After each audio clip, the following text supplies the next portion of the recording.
Se eu contar essa história, talvez vocês nunca mais me vejam da mesma forma. Sabe aquela dor que é tão forte que parece entrar pelos poros e virar parte do seu sangue? Eu pensei que estava casada com um homem de Deus, um pilar de moralidade, mas descobri que o diabo usava gravata, terno cinza e, pior de tudo, carregava um maletim de pregação. Olá, meus amores, minhas queridas. Me chamo Priscila, mas podem me chamar de Vó Pri. Tenho 71 anos e nasci em 1954, aqui na minha amada Florianópolis. É daqui que eu falo, dessa ilha que é tão linda, mas que já foi palco do maior segredo e da maior vergonha da minha vida. Hoje, quero compartilhar com vocês uma história que guardei no fundo do meu coração por quase 30 anos. Eu só consegui respirar fundo e contá-la agora, com a sabedoria dos meus 71 anos. Antes de começar essa jornada, que é longa e dolorosa, queria pedir para vocês deixarem nos comentários de onde estão assistindo esse vídeo. Me dá um quentinho no coração saber que minha voz está chegando longe, que não estou falando sozinha. Aproveita e se inscreve nesse canal que ajuda milhares de mulheres em todo o Brasil. A história que mudou tudo aconteceu em 1997. Eu estava com 43 anos, aquela idade em que a gente ainda se sente forte, mas já tem a experiência para saber que a vida é curta. Eu tinha 2 filhos já crescidos, o caçula na faculdade, e a vida parecia estabilizada, ou pelo menos engessada. Gustavo, meu marido, era a personificação da respeitabilidade. Ele era o que chamamos de ancião na congregação das Testemunhas de Jeová. Para quem não conhece, ser ancião não é pouca coisa. É o cargo mais alto que um homem pode ter. Ele era o pastor, o conselheiro, o juiz moral de centenas de famílias. Ele passava horas preparando discursos, visitando os doentes, disciplinando os fracos. Em casa, a vida era regida pelo mesmo manual. Tudo tinha hora. Tudo era limpo, tudo era perfeito demais. A nossa casa no bairro de Coqueiros, com vista para a parte continental da cidade, era um santuário de ordem e silêncio. Gustavo era obcecado pela imagem. Ele precisava ser visto como o homem mais devoto, mais correto. O ancião não podia falhar. E eu, como esposa do ancião, tinha que ser a mais discreta, a mais submissa, a mais impecável. Minha vida social era restrita aos eventos da congregação. Se eu ia ao mercado, era uma irmã. Se eu recebia uma visita, era a esposa do irmão Gustavo. Naquele ano de 1997, o Brasil estava em efervescência, mas a nossa casa parecia um túmulo. E havia um objeto que simbolizava toda essa rigidez: o maletim preto de pregação de Gustavo. Para quem não é da religião, o maletim é sagrado. É ali que o servo de Deus carrega a Bíblia, as publicações, os mapas de território. É a sua ferramenta de trabalho espiritual. O maletim de Gustavo era de couro legítimo, sempre engraxado, e ficava no canto do escritório dele, intocável. Eu podia limpar a casa inteira, mas jamais podia tocar naquele maletim. Ele me alertava desde que nos casamos. Priscila, meu trabalho é sagrado. Meu material é só meu. Eu nem pensava em tocá-lo. Para mim, era como a Arca da Aliança. Era o símbolo da pureza de Gustavo, o objeto que ele levava para cumprir o que eu achava ser a missão de vida dele: servir a Deus. Mas em 1997, algo começou a mudar. Gustavo começou a viajar muito. Não eram as viagens normais para congressos regionais ou visitas a outras congregações. Eram viagens mais longas, que ele justificava como necessidades urgentes da organização. Ele ficava dias fora e voltava exausto, mas estranhamente agitado. Ele falava ao telefone, mas não falava na sala como antes. Ia para o escritório e fechava a porta de correr. Eu ouvia sussurros e, às vezes, uma risada baixa e nervosa que não combinava com o tom solene que ele usava nos palcos. Aos 43 anos, eu já tinha aprendido a ignorar pequenos desvios. Eu me convencia de que ele estava lidando com problemas sérios da congregação. Talvez uma expulsão, talvez uma crise de fé de algum irmão. Era mais fácil fingir que a rigidez dele era sinal de santidade do que admitir que algo estava podre. Mas um dia, o cheiro me atingiu. Meus queridos, vocês já sentiram cheiro de dinheiro antigo? Não de moedas, mas de notas guardadas, de papel que passou tempo demais compactado, misturado com um cheiro de papel velho de revista. Era um cheiro adocicado, quase mofado. Esse cheiro começou a se misturar com o cheiro de incenso barato que ele usava no escritório. Eu sentia esse aroma forte quando ele voltava das viagens e principalmente quando ele abria o maletim. Eu perguntava: Gustavo, o que você andou cheirando? Está com um cheiro forte de papel velho. Ele ficava imediatamente na defensiva. É o cheiro das publicações, Priscila. Você não entende de coisas espirituais. Lave as minhas camisas e não se preocupe com o que eu faço no meu escritório. Essa foi a primeira vez que eu senti aquele calafrio. Não era a raiva normal dele, era pânico. Naquela época, meus filhos estavam morando fora e eu passava os fins de semana sozinha, com a casa impecável, esperando o ancião voltar de suas missões. A solidão era a minha companhia constante. E foi em uma noite de sábado, no final de setembro de 1997, que a curiosidade venceu o medo de Deus. Gustavo tinha viajado para Curitiba, alegando uma reunião urgente com irmãos do corpo governante. Eu estava assistindo à televisão, um filme que ele jamais me deixaria ver, e a chuva fina de Florianópolis batia na janela. A casa estava fria. Eu me lembrei do maletim. Por anos, ele havia sido um símbolo de santidade. Mas naquele momento, ele parecia um cofre fechado, guardando a resposta para aquele cheiro, para aquelas viagens, para o pânico nos olhos de Gustavo. Eu olhei para o corredor, para o escritório dele. Ele estava trancado, claro, mas Gustavo era metódico e confiava na minha obediência cega. Eu me levantei. Senti minhas pernas fraquejarem, um frio na barriga que não era de fome. Parecia que eu estava prestes a cometer um crime, quando, na verdade, eu só estava prestes a descobrir um. Eu precisava de uma chave. Gustavo costumava guardar as chaves reservas da casa, inclusive a do escritório, dentro de uma caixa de charutos vazia, no alto do armário da cozinha. Eu fui até lá, subindo na cadeira para alcançar. Minhas mãos tremiam tanto que o barulho das chaves na caixa parecia um sino de alerta na noite silenciosa. Eu peguei a chave, desci e respirei fundo. Meus queridos, esse foi o momento em que Priscila, a esposa submissa do ancião, se dividiu em duas. Uma parte de mim gritava para eu voltar para a sala e esquecer o maletim. A outra parte, a mulher que sentia o cheiro da mentira, me empurrava para a porta. Eu deslizei a chave na fechadura do escritório. O clique foi alto, definitivo. Quando entrei, o cheiro de papel velho e incenso me atingiu de novo. O escritório era pequeno e abafado, cheio de bíblias e livros. E ali, no canto, estava ele. O maletim preto, o cofre de Gustavo. Eu me aproximei. O maletim estava sobre uma cadeira de couro. Não estava trancado. Ele nunca trancava, porque a maior tranca era a minha fé na sua integridade. Eu ajoelhei no chão frio de madeira. Minhas mãos suavam. Eu não sabia o que esperar. Talvez notas de amor, talvez cigarros, um vício secreto. Seria ruim, claro, mas eu estava preparada para qualquer falha humana. Mas o que eu encontrei não era uma falha humana. Era a quebra de um sistema. Eu levantei a tampa do maletim lentamente. A primeira coisa que vi foi o material de pregação. Uma Bíblia, um livro de cânticos e algumas revistas.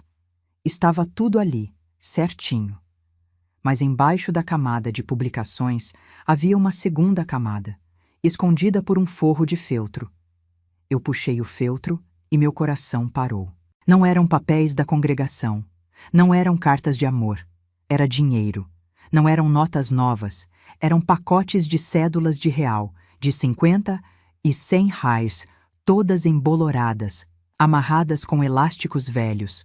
O cheiro de papel guardado era avassalador. E ao lado do dinheiro havia uma caderneta. Uma caderneta pequena, de capa verde escura, que ele usava para anotar as horas de serviço de campo.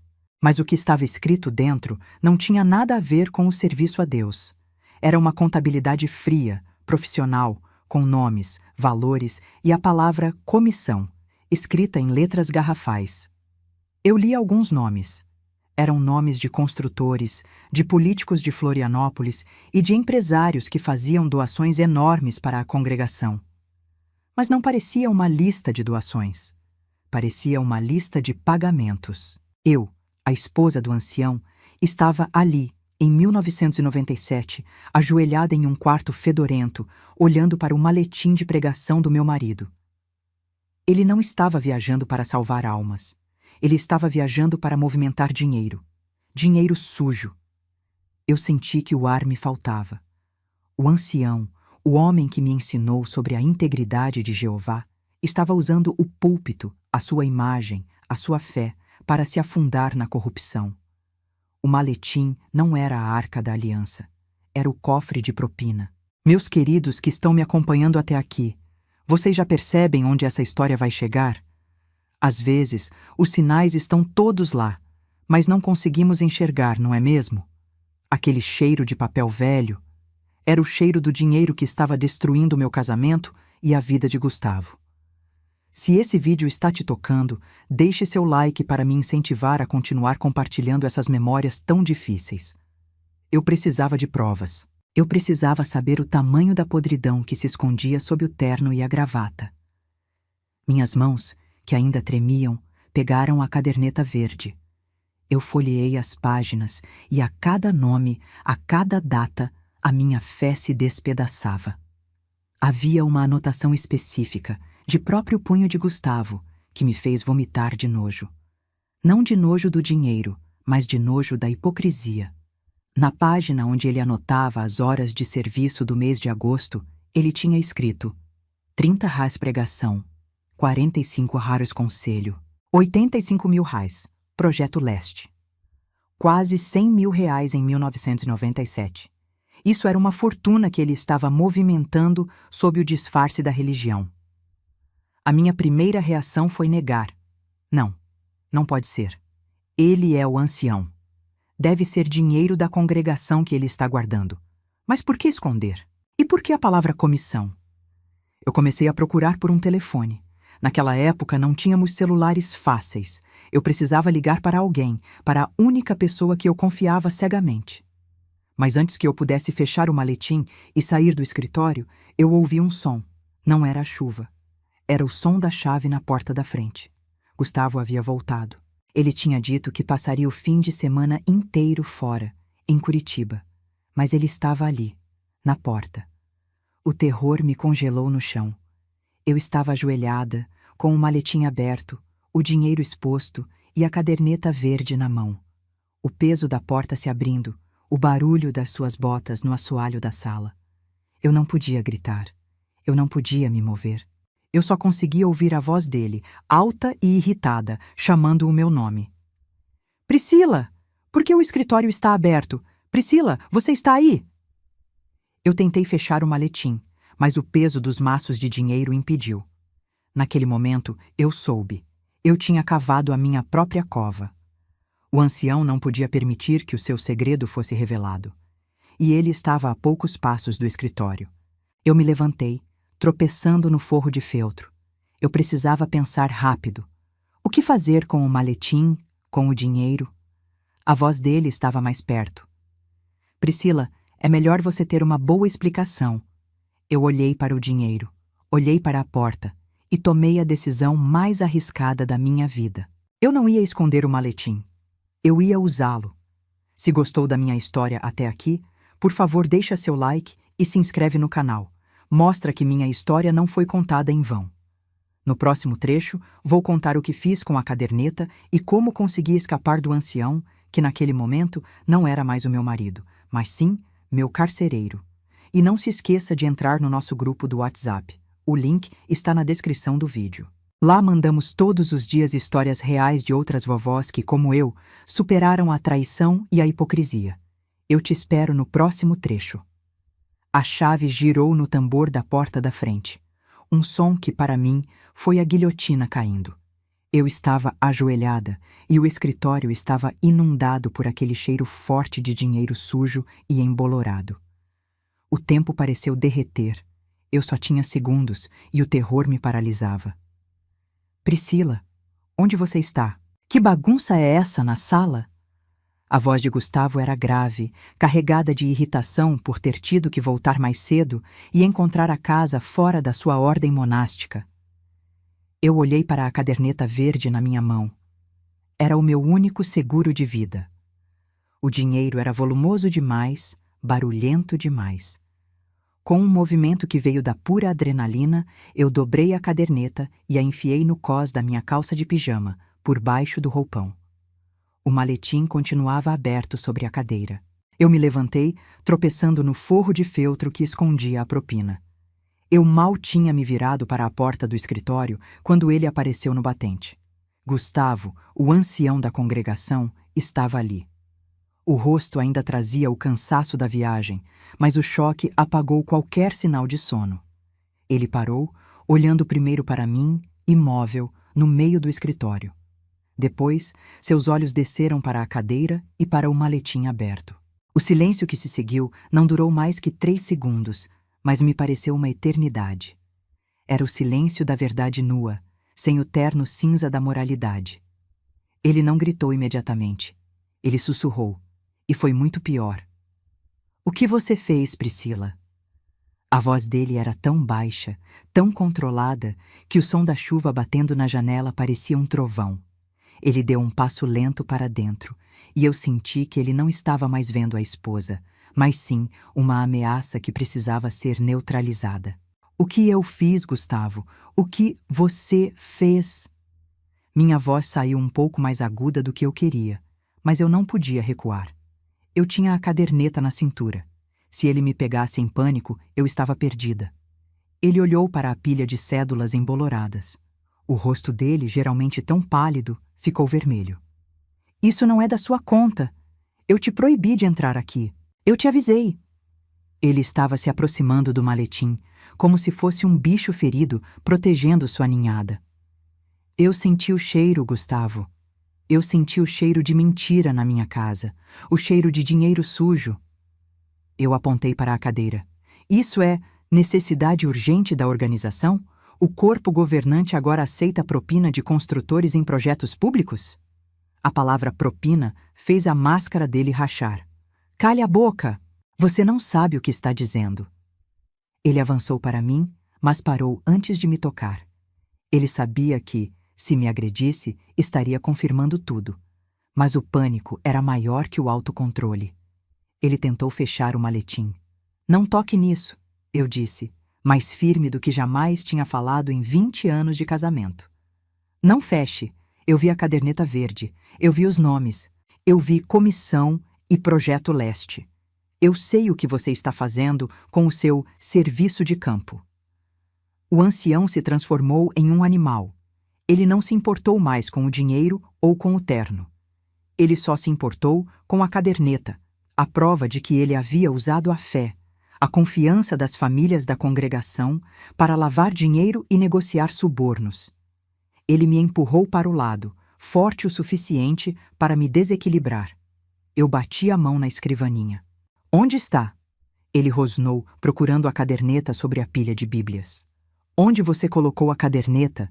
Me dê isso agora, Priscila. Eu me afastei, recuando para a porta. Eu não estou mais com ela. Eu li, Gustavo. Eu li tudo.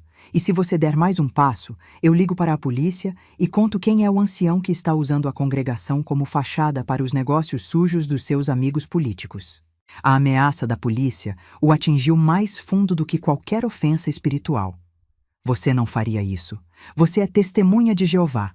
Você sabe o que acontece com quem calunia um ancião. Você será expulsa. Seus filhos não falarão mais com você. Ele usou as armas que sempre usou, a religião e o isolamento. E foi nesse momento, meus queridos, que a Priscila de 1997, a de 43 anos, finalmente morreu. Eu já estou expulsa, Gustavo, eu disse, sentindo uma frieza estranha, um alívio terrível. Eu estou expulsa do seu casamento podre, da sua vida de mentiras. Você tem 1 hora para sair dessa casa antes que eu ligue. Ele riu, um som seco e assustador. Sair? Essa casa está no meu nome. Você não tem para onde ir. Você não tem dinheiro. Você é a esposa do ancião. Quem vai te dar ouvidos? Ele estava certo em um ponto. Eu não tinha dinheiro. Minha vida inteira fora controlada por ele, inclusive as finanças. Mas eu tinha a caderneta, e isso valia mais que o saldo de todas as contas que ele escondia. Ele tentou me cercar, bloqueando a porta. Eu estava presa no escritório com ele, com a caderneta debaixo do roupão, e a prova da sua vida dupla jorrando do maletim. Meus queridos que estão me acompanhando até aqui, vocês já perceberam a força que a gente encontra quando não tem mais nada a perder? Às vezes, o medo te congela, mas outras vezes, o medo te transforma em fogo. Antes de continuar essa história, queria pedir para vocês deixarem nos comentários de onde estão assistindo esse vídeo. Me dá um quentinho no coração saber que minha voz está chegando longe, que não estou falando sozinha. Aproveita e se inscreve nesse canal que ajuda milhares de mulheres em todo o Brasil. Eu precisava sair dali e rápido. O olhar de Gustavo não era mais de marido decepcionado, era de predador. Eu usei a distração que ele mesmo criou. Enquanto ele tentava fechar o maletim com raiva, empurrando as notas para dentro, eu corri. Eu passei por ele, bati a porta do escritório e girei a chave na fechadura, trancando-o lá dentro. Ele começou a bater na porta de correr, gritando: "Priscila, você abriu a porta. Você vai abrir agora. Eu sou seu ancião. Você me deve obediência." Eu sabia que aquela porta não o seguraria por muito tempo. Ele era um homem grande, forte e estava desesperado. Eu precisava do telefone. Corri para a sala, sentindo o peso da caderneta me machucando na cintura. Eu não liguei para a polícia. Não ainda. Eu precisava de um plano e precisava de um refúgio. Eu peguei o telefone de disco, que ficava na sala, e digitei um número que eu sabia de cor. Era o número de Elsa. Elsa era a única amiga que eu mantive fora da congregação. Uma amiga de infância que morava perto, ali em Coqueiros. Ela sempre foi o meu porto seguro, o elo que me lembrava que existia vida além das regras de Gustavo. O telefone tocou 2 vezes. "Alô?" A voz de Elsa, sonolenta, atendeu. "Elsa, sou eu, Priscila. Você tem que me ajudar. Agora." Gustavo voltou. Ele está trancado no escritório. "Eu preciso sair daqui. Agora." Minha voz era um sussurro rouco, mas a urgência era clara. "O quê? Ele não estava em Curitiba?" Elsa perguntou, imediatamente alerta. "Eu sei, eu descobri. Elsa, Ele não é quem você pensa. Por favor, me espere. Me espere na porta. Eu estou indo."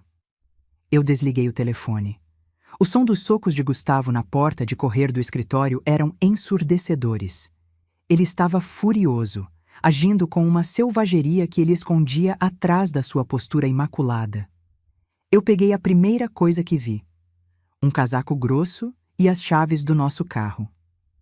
Eu não me importei com documentos, roupas ou qualquer objeto de valor material. A caderneta era tudo o que importava. Era a minha arma. Eu destranquei a porta da frente, abri-a com cuidado. A chuva fina continuava a cair e a brisa fria de setembro me atingiu. Eu respirei fundo. O ar fresco de Florianópolis, pela primeira vez em muito tempo, parecia ter gosto de liberdade. "Priscila, se você sair por essa porta, eu juro por Jeová que você nunca mais verá seus filhos." O grito dele era misturado com o barulho da madeira estalando. Eu fechei a porta da frente atrás de mim, sem olhar para trás. Eu não precisava da permissão dele ou das suas ameaças vazias. Eu corri para o carro, um Gol quadrado que ele me obrigava a usar para o serviço de campo. Minhas mãos tremiam tanto que levei 3 tentativas para enfiar a chave na ignição. O motor pegou. Enquanto eu dava ré na garagem, vi a luz do escritório acender e apagar, como se ele estivesse tentando alguma coisa. E então ouvi o estrondo. Ele havia arrebentado a porta. O ancião, que pregava a paz e o controle, estava correndo para a porta da frente. Mas eu fui mais rápida. Saí do pátio, derrapando levemente no asfalto molhado. Eu dirigi pela rua arborizada de coqueiros, olhando pelo retrovisor. Eu vi a silhueta dele na porta. Ele estava de pijama, descalço, gritando na chuva. Gustavo, o ancião, estava exposto, mas eu estava livre. Por enquanto. Cheguei à casa de Elsa em menos de 5 minutos. Ela me esperava na varanda, enrolada em um cobertor. Quando me viu, ela soube imediatamente que não era um desentendimento conjugal comum. Eu estacionei o carro na rua e corri para a varanda dela. Pri, o que aconteceu? Ela me abraçou e eu desabei em seus braços. O cheiro de casa de amiga, de café e de segurança me fez chorar pela primeira vez desde que entrei naquele escritório. Ele não é ancião, Elsa. Ele é um criminoso, um corrupto. Ele está usando a fé para negociar com políticos. Eu tenho a prova. Eu puxei a caderneta verde do cós da minha calça. O papel estava amassado, mas o cheiro de papel guardado ainda era forte. Elsa me levou para dentro, me deu um copo de água com açúcar e me sentou na sua cozinha aconchegante. Ela não me fez perguntas sobre a religião, sobre o que eu deveria ou não ter feito. Ela apenas me deu abrigo. Calma, Pri. Você está segura aqui. Ele não vai entrar na minha casa. Elsa me olhou nos olhos. Você precisa ligar para os seus filhos. Eles precisam saber que você está bem. Eu balancei a cabeça. Meus filhos. Meu caçula, que estava na faculdade em Curitiba, e minha filha, que morava em São Paulo. Eles eram as peças mais importantes no jogo de Gustavo. Ele usaria eles para me encontrar. Eu preciso de tempo para pensar, Elsa. Eu li na caderneta sobre um Projeto Leste. Eu preciso entender o que é isso antes de ligar para eles. Se eu ligar agora, ele vai rastrear o telefone. Ele é ancião, Elsa. Ele tem contatos em todos os lugares. Eu estava paranoica? Talvez. Mas o homem que eu amei por 20 anos se desfez na minha frente em um ataque de fúria por causa de dinheiro. Eu não podia confiar em nada que ele representava. Eu passei a noite na cozinha de Elsa, folheando a caderneta verde sob a luz fraca da luminária. A contabilidade era meticulosa. Os nomes se repetiam. Construtora VG, vereador C, secretário M. E os valores eram astronômicos para a época. No meio dos nomes e números, encontrei uma lista de datas futuras. Eram datas de reuniões que ele tinha agendado. E uma delas estava marcada para daqui a 2 semanas, aqui em Florianópolis, em um hotel de luxo que eu jamais teria dinheiro para entrar. Naquele momento, Elsa dormia no quarto ao lado. Eu estava sozinha, com a prova do crime na minha mão, a milhares de quilômetros do homem que eu deveria ser. Eu era Priscila, 43 anos, e minha vida estava recomeçando do zero, no meio de um escândalo de corrupção que envolvia o pastor da minha igreja. Eu olhei para o relógio. Quase 5 da manhã. A chuva havia parado. Eu precisava agir. Eu precisava expor Gustavo. Mas se eu ligasse para a polícia, a história seria abafada. O ancião tinha poder. Ele tinha dinheiro. Eu precisava de algo que atingisse a imagem dele, o único bem que ele realmente prezava. Eu precisava de um escândalo que a religião não pudesse ignorar. Eu comecei a pensar. O que o ancião não podia perder de jeito nenhum? A reputação, o púlpito e a confiança das famílias. Eu precisava de um aliado que entendesse de leis, mas que não tivesse medo da influência dele. Eu me lembrei de uma antiga colega da faculdade, uma advogada que se especializou em direito de família. Ela morava em São Paulo e me devia um favor antigo.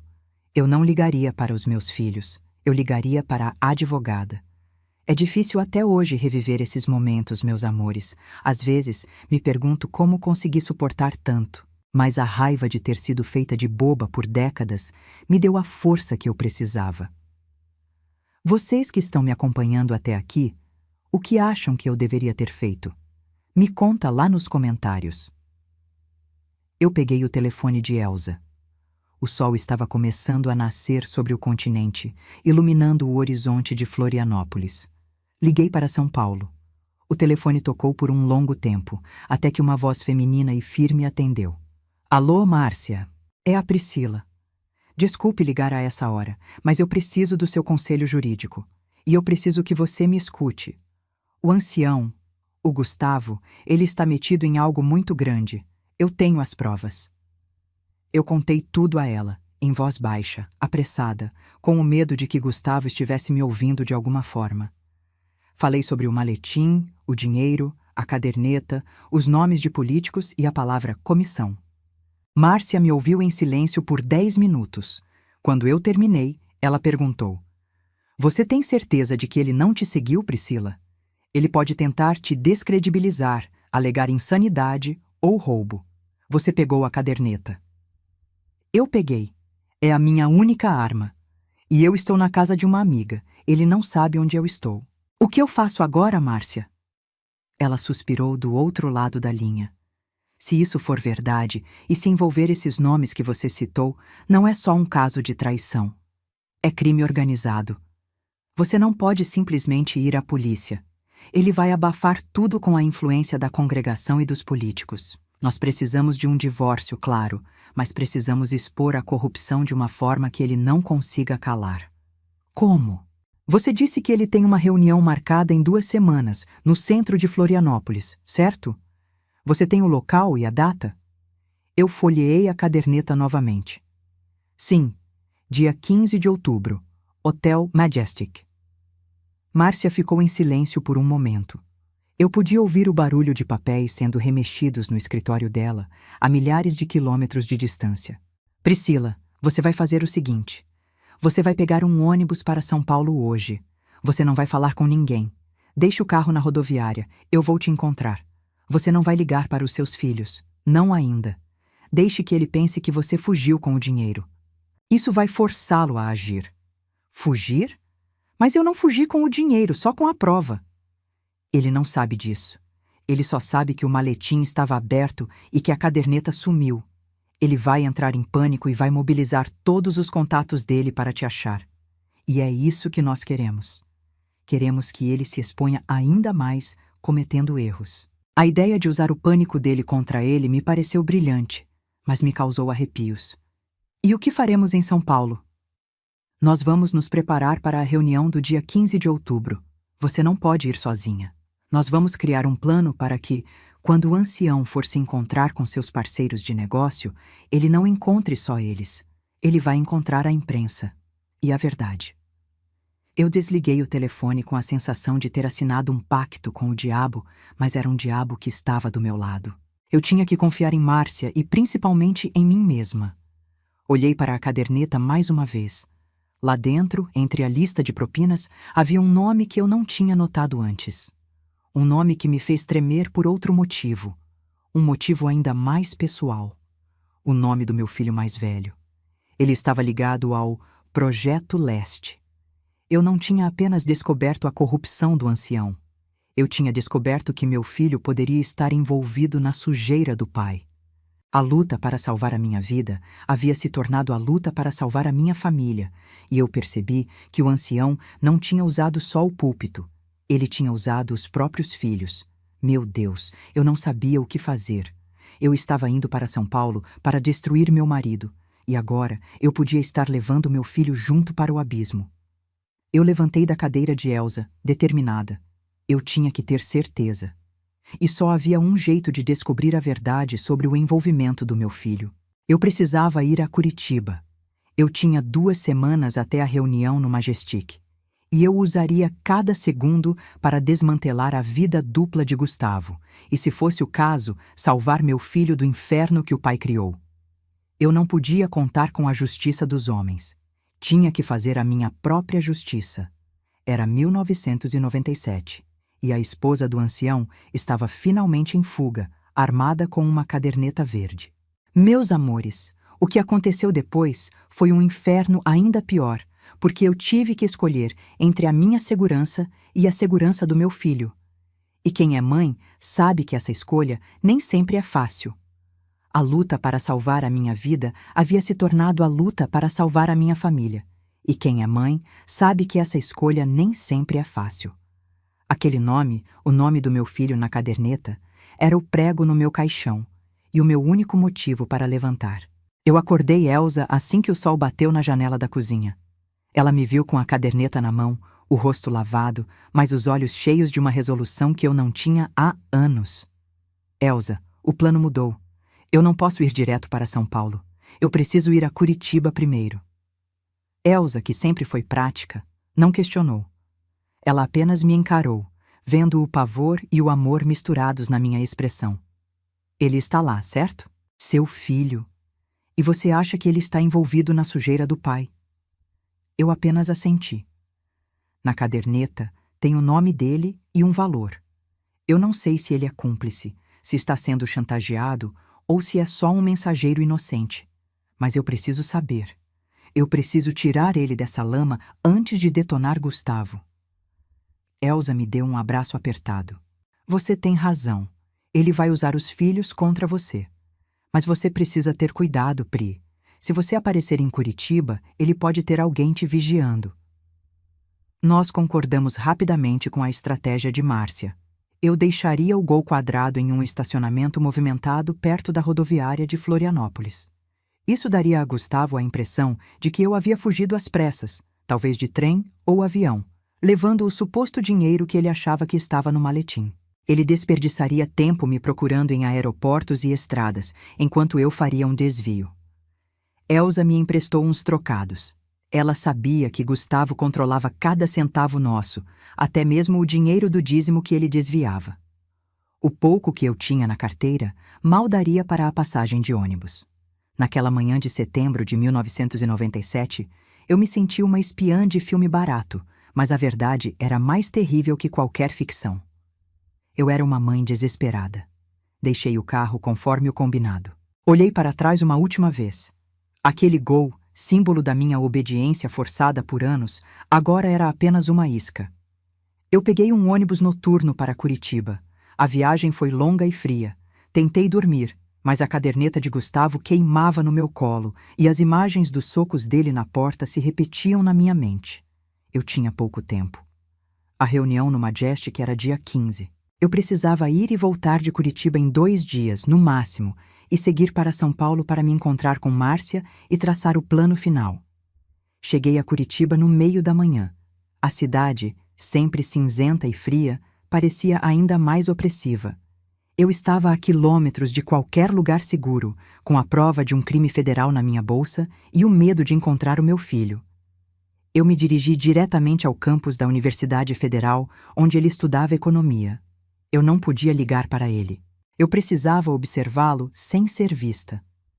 Passei horas sentada em um banco da praça central do campus, fingindo ler um jornal. O vento gelado me cortava, mas eu estava ligada no 220, buscando rostos familiares. Finalmente eu o vi. Meu menino. Ele estava mais magro do que eu me lembrava, com o cabelo grande e desalinhado. Ele andava com uma mochila nas costas, parecendo cansado, mas com a energia inquieta dos 20 e poucos anos. Senti uma pontada de culpa por estar ali, invadindo a vida dele. Mas o que Gustavo estava fazendo era muito pior. Eu o segui discretamente até a lanchonete universitária. Ele sentou sozinho e pediu um café. Eu me escondi atrás de uma coluna, observando. O que vi a seguir fez meu estômago embrulhar. Não demorou 10 minutos para que ele fosse abordado. Um homem de terno, risca de giz, que parecia totalmente deslocado naquele ambiente de estudantes, se aproximou da mesa do meu filho. O homem era grande, com uma pasta executiva, e tinha a expressão dura de quem não estava ali para conversar sobre notas. Eles conversaram por um tempo. Meu filho parecia nervoso, olhando ao redor constantemente. O homem de terno, então, abriu a pasta e tirou um envelope pardo. Ele o passou para o meu filho, que o guardou rapidamente na mochila. Eu não precisava de mais nada. Meu filho não estava apenas envolvido. Ele era o entregador. Ele estava sendo usado pelo pai como um meio seguro e invisível de mover documentos ou talvez até dinheiro entre Florianópolis e Curitiba, longe dos olhos de Gustavo. O homem de terno se levantou, deu um tapinha no ombro do meu filho, um gesto de cumplicidade que me doeu na alma, e foi embora. Meu filho ficou sentado, tomando o café, com a cabeça baixa, parecendo um prisioneiro. Eu quis correr até ele, abraçá-lo e dizer que estava tudo bem. Mas se eu fizesse isso, eu o colocaria em perigo. Gustavo saberia que eu estava em Curitiba. Aquele momento foi o ponto de virada definitivo. Eu não estava mais lutando só por mim. Eu estava lutando para destruir o sistema do ancião para que meu filho não fosse engolido por ele. Eu precisava sair de Curitiba imediatamente. Corri para a rodoviária novamente, dessa vez sem olhar para trás, com o coração apertado pela dor de ter visto meu filho se afundando. Na fila para a passagem, liguei para Márcia, usando um orelhão, porque em 1997 não tínhamos essa tecnologia de hoje, meus amores. Márcia, sou eu, Priscila. Estou em Curitiba. O pior se confirmou. Ele está usando nosso filho como mula. Eu o vi recebendo um envelope pardo de um homem suspeito no campus. O silêncio de Márcia foi pesado. Priscila, isso é péssimo. Se ele está transportando documentos, ele é cúmplice. Se formos à imprensa, ele pode ser preso. Você não pode entregar a caderneta sem que tenhamos um plano de imunidade para ele. Não, Márcia, não vou entregar meu filho. O que fazemos? Eu estava quase gritando, tentando abafar o barulho do terminal. Você precisa vir para São Paulo agora. Precisamos nos encontrar com urgência. A reunião de Gustavo está se aproximando. E se ele souber que você está rastreando o filho, ele vai agir antes da hora. Eu comprei a primeira passagem para São Paulo. Seriam mais 10 horas de estrada. Eu estava exausta, faminta, mas a adrenalina me mantinha acordada. Durante a viagem, eu comecei a folhear a caderneta novamente, mas dessa vez procurando por padrões que pudessem inocentar meu filho. O Projeto Leste era claramente um esquema de desvio de verbas para a construção de um empreendimento na costa catarinense, usando a influência de Gustavo como ancião para facilitar licenças e subornos de vereadores. Mas o que meu filho tinha a ver com isso? Ele era um estudante. Então encontrei uma anotação em uma página interna, escrita à mão e em códigos que Márcia certamente entenderia. Conta F. Curitiba. Movimento diário. Fundo de manejo. Fundo de manejo. Eu entendi na hora. Gustavo havia aberto uma conta em Curitiba, provavelmente em nome de alguma empresa de fachada, e estava usando meu filho para movimentar pequenas quantias diariamente, para evitar o rastreamento de grandes depósitos. Era uma forma clássica de lavagem de dinheiro da época. Meu filho, provavelmente pensando que estava ajudando o pai com algum negócio secreto da congregação, estava lavando dinheiro. Quando desci do ônibus na rodoviária do Tietê, em São Paulo, o choque de uma metrópole me atingiu. Era noite, o ar estava denso e a multidão era assustadora. Eu me senti uma provinciana indefesa no meio de um turbilhão. Mas eu não estava indefesa. Eu tinha a caderneta. Márcia me esperava do lado de fora, no meio do caos de táxis e passageiros. Ela tinha mudado pouco desde a faculdade. O mesmo corte de cabelo curto, a mesma expressão de quem não leva desaforo para casa. Priscila, você está bem? O abraço dela foi profissional, mas firme. Ela me levou rapidamente para o seu carro, um Monza vinho, e nós partimos para o seu apartamento, longe do centro. Eu aluguei um quarto para você longe do meu escritório. Ninguém pode saber que você está em São Paulo. Ninguém. Nem mesmo eu posso te rastrear. Você será uma fantasma até a data da reunião. Márcia era o que eu precisava, fria, lógica e implacável. Naquela noite, sentadas na sala de Márcia, sob a luz amarelada, eu mostrei a ela a caderneta. Ela folheou as páginas com uma lupa, analisando os nomes e os valores. Isso não é só corrupção, Pri. Isso é extorsão. Ele estava cobrando a Comissão de Jeová de políticos corruptos, prometendo silêncio e apoio da comunidade. E agora que você sabe do seu filho... Márcia pegou um bloco de notas e começou a traçar um mapa. Nosso plano precisa ser cirúrgico. Se você for à polícia agora, você perde seu filho, e Gustavo usa a influência dele para se vitimizar. Precisamos expor o crime, mas proteger a criança. Como protegemos ele da lei? Nós o usamos como isca, Priscila. Ele não sabe o que está fazendo, certo? Ele é uma vítima do pai. Se conseguirmos provar que ele agiu sob coação ou ignorância, podemos negociar a imunidade. Mas para isso, precisamos de um flagrante.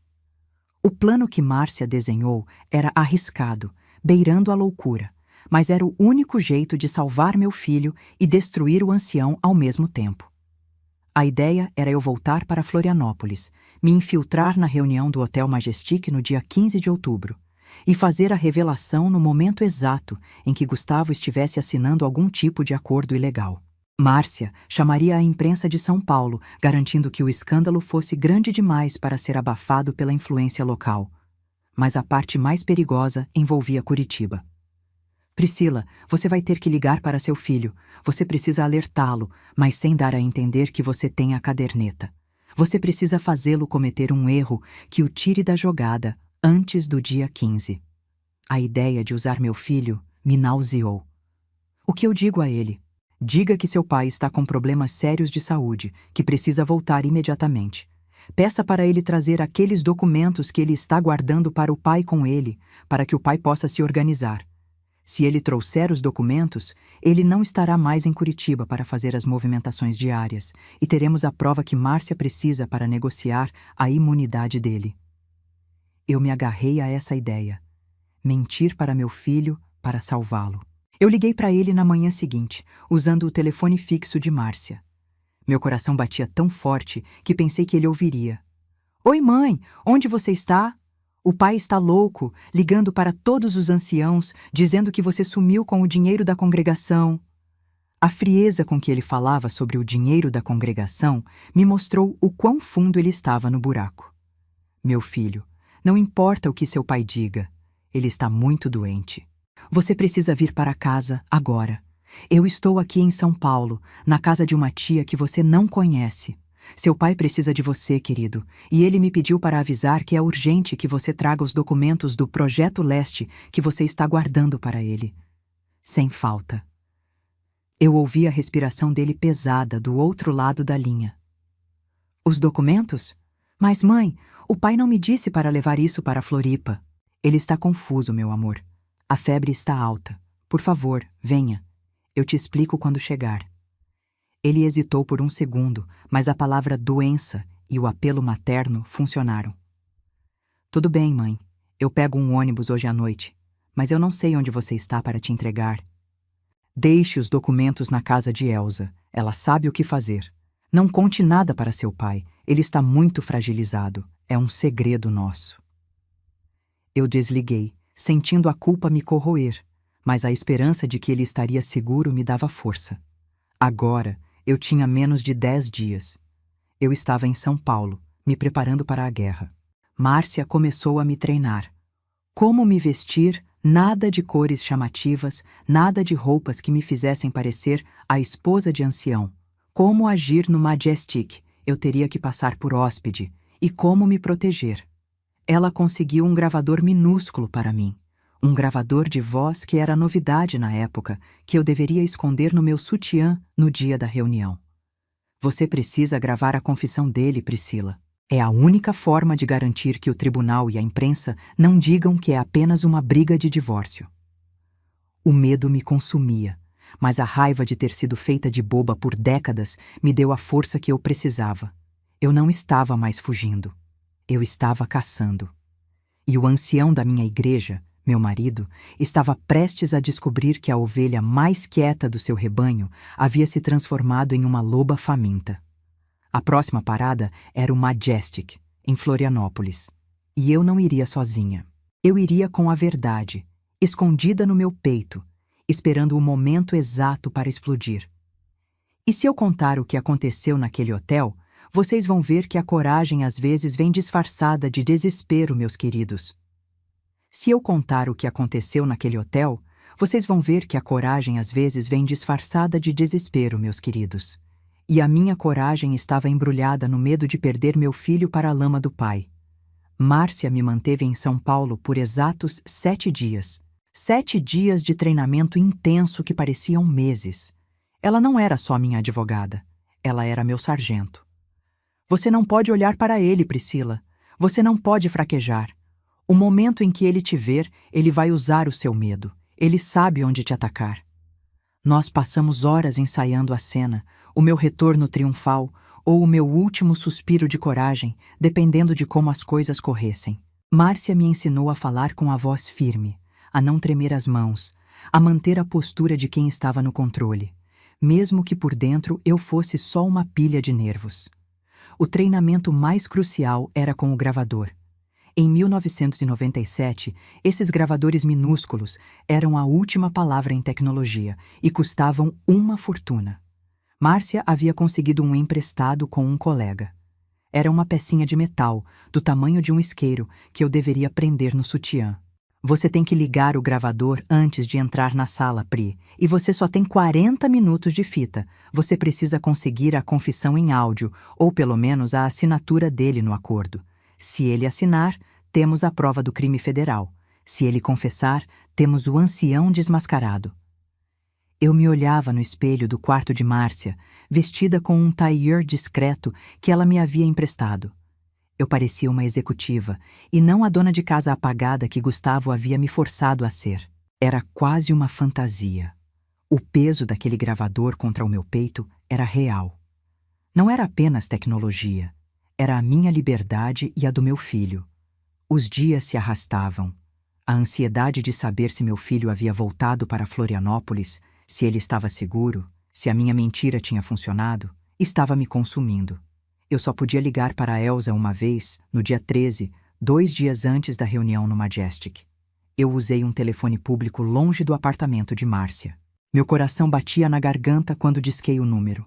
Elsa, sou eu. Pri, onde você está? Gustavo está enlouquecendo. Ele está ligando para todos os anciãos da região. Ele disse que você não só fugiu, como roubou o dinheiro que ele ia usar para comprar as licenças. Eu ignorei o pânico de Elsa. E o meu filho? Ele chegou? Ele entregou o pacote? Houve uma pausa, e a voz de Elsa baixou para um sussurro, como se ela estivesse olhando por cima do ombro. Ele chegou ontem à noite, Pri. Ele estava péssimo, muito preocupado com o pai. Ele deixou o envelope pardo como você pediu. Está aqui comigo, trancado no cofre. Senti um alívio tão grande que minhas pernas fraquejaram. O que tem dentro, Elsa? São documentos, Pri. Vários mapas, plantas de construção e o que parecem ser recibos de propina, todos com o logo do Projeto Leste. E tem uma carta de um vereador que parece bem comprometida. O seu menino está fora do campo de batalha, amiga. O ancião, na sua soberba, havia usado o filho para transportar os documentos incriminadores de Curitiba, acreditando que ele era confiável e invisível. E eu, com uma mentira, consegui tirar o meu filho da rota de risco. Obrigada, Elsa. Você é a minha salvação. Por favor, mantenha o envelope seguro. Não conte nada a ele. Eu chego amanhã de manhã. O plano segue. Desliguei o telefone e respirei fundo o ar poluído de São Paulo. Meu filho estava seguro. Agora era hora de derrubar o pai. Seus queridos, vocês já tiveram que escolher entre a verdade e a segurança de quem vocês amam?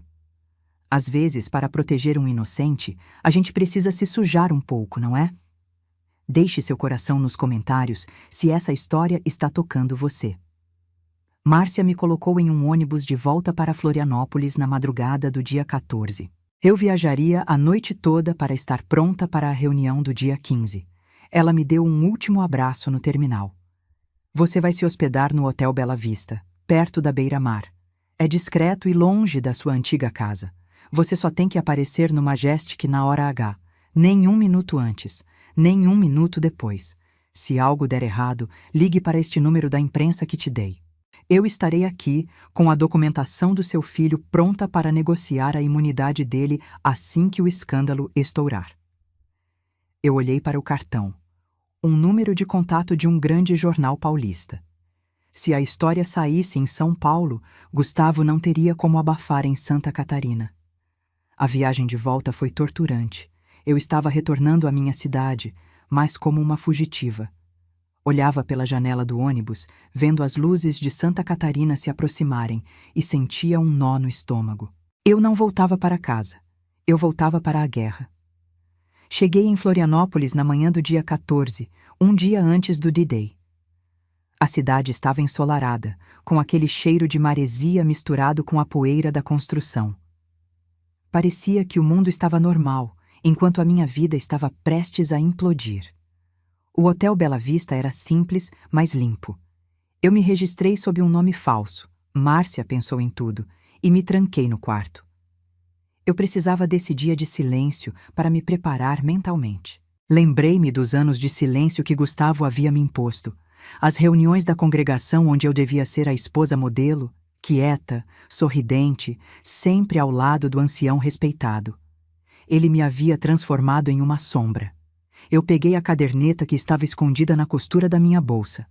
Folheei as páginas, vendo a caligrafia dele, os nomes dos políticos, as cifras.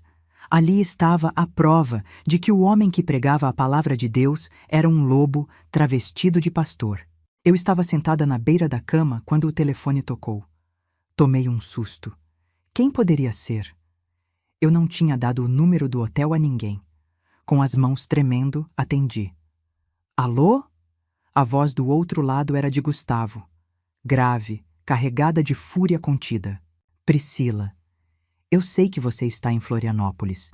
Você cometeu um erro grave ao fugir com o meu dinheiro. E você cometeu um erro ainda maior ao se meter com o seu filho. Meu sangue gelou. Como ele sabia? Eu não sei do que você está falando, Gustavo. Tentei manter a voz firme, lembrando-me do treinamento de Márcia. Não seja estúpida.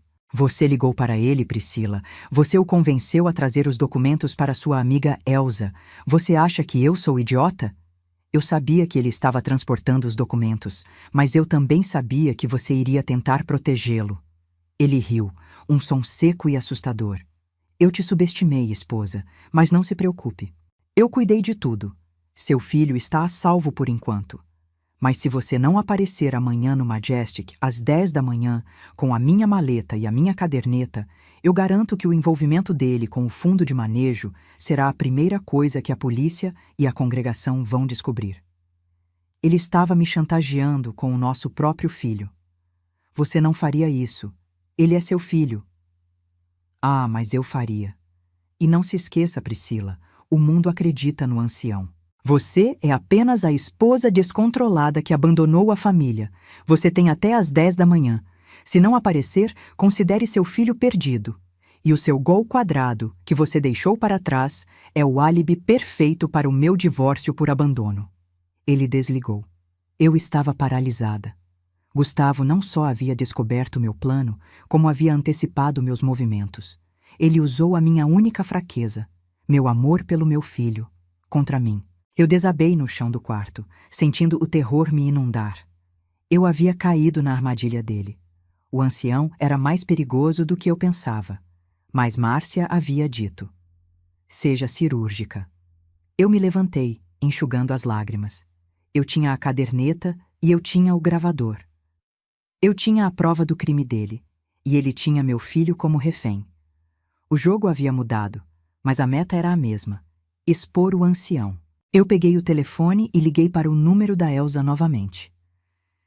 Elsa, o Gustavo sabe de tudo. Ele me ligou, ele sabe que nosso filho está aqui e ele sabe que você tem os documentos. Ele me chantageou. Ele disse que se eu não aparecer amanhã no Majestic, ele entrega nosso filho. Elsa respirou fundo. Pri, o que você vai fazer? Eu vou. Eu vou sozinha, mas eu não vou desarmada. Eu preciso que você faça uma coisa para mim, Elsa. Eu preciso que você leve o envelope com os documentos do Projeto Leste para minha antiga casa.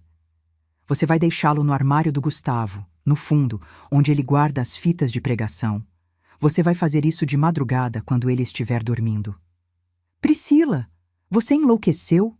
Se ele te chantageou, é para que você entregue a caderneta e não os documentos que ele já tem. Não, Elsa. Pense comigo. Ele quer a caderneta. Mas se ele tiver a caderneta de volta e eu entregar os documentos incriminadores que o filho dele transportou, ele vai pensar que eu estou agindo como uma boba, apenas tentando incriminá-lo sem prova de verdade. Ele vai baixar a guarda. Ele vai assinar o acordo na reunião de amanhã, porque ele vai estar confiante que eu estou nas mãos dele. O meu plano era uma inversão de lógica. Eu daria a ele os documentos que ele precisava para fechar o negócio, e não a caderneta que ele temia. Eu daria a ele a falsa sensação de controle. Elsa, eu vou usar a minha chantagem contra ele. Ele pensa que me encurralou com o meu filho. Eu vou entregar os documentos que ele precisa, para provar que o filho dele não estava transportando nada importante, apenas os papéis do negócio. Ele vai achar que é a minha forma de protegê-lo. Isso vai dar a ele a certeza de que a caderneta está com Márcia ou que eu a destruí. Eu precisava daquele flagrante. Eu precisava que ele assinasse o acordo na reunião. Você vai me ligar às 9 da manhã, no orelhão da rua, antes de eu entrar no hotel. Você vai me confirmar que o envelope está lá. Tudo bem, Pri, eu faço isso. Mas, por favor, tenha cuidado. O Majestic é um lugar de poder e o Gustavo está furioso. A linha caiu. Eu passei o resto da noite estudando a caderneta, gravando na minha memória cada nome, cada valor, cada código. Não importava o que acontecesse, a verdade não morreria comigo. Na manhã do dia 15 de outubro de 1997, o sol de Florianópolis entrava pela janela do meu quarto no Hotel Bela Vista. Eu me vesti, prendi o gravador no sutiã, verificando se ele estava funcionando e se o botão de gravação estava acessível sob o tecido. Eu me olhei no espelho.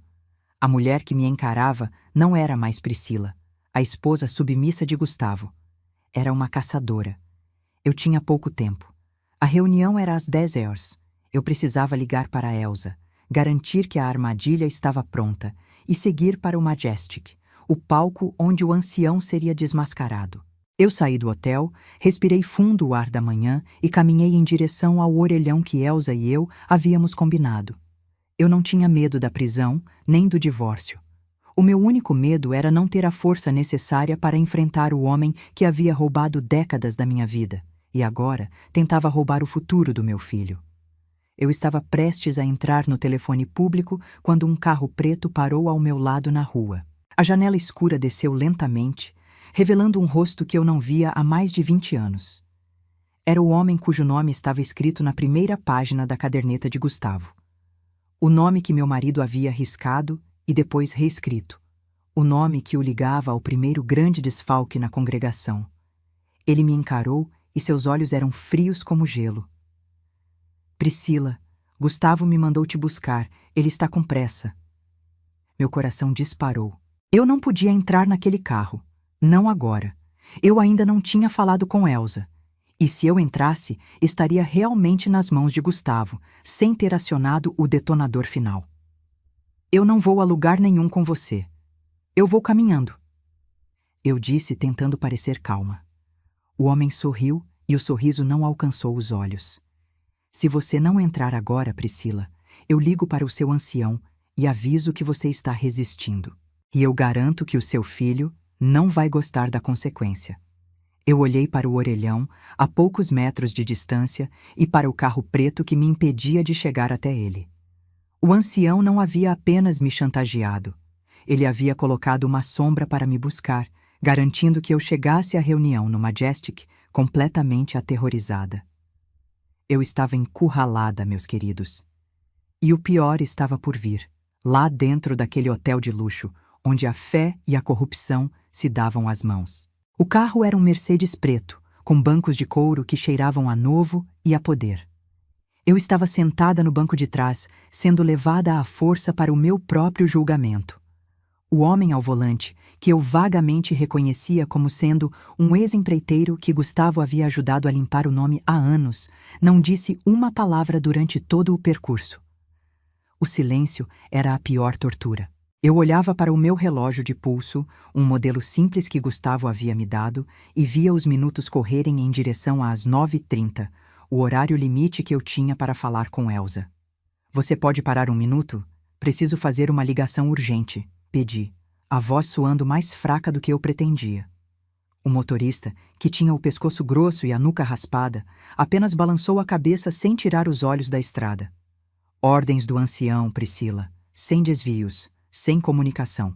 Eu encostei a cabeça na janela, sentindo a vibração do motor. O meu plano estava desmoronando antes mesmo de começar. Sem a confirmação de Elsa, eu não sabia se o envelope com os documentos do Projeto Leste estava no armário de Gustavo. Eu não sabia se a armadilha estava armada. Eu precisava assumir que estava, ou todo o meu sacrifício teria sido em vão. Aproximamo-nos da beira-mar.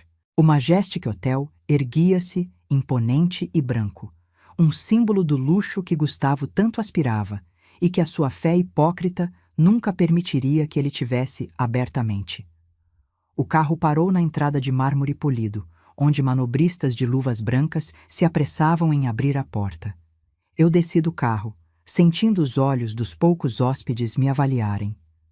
Eu não estava vestida para aquele ambiente, mas o tailleur de Márcia me dava uma armadura de dignidade.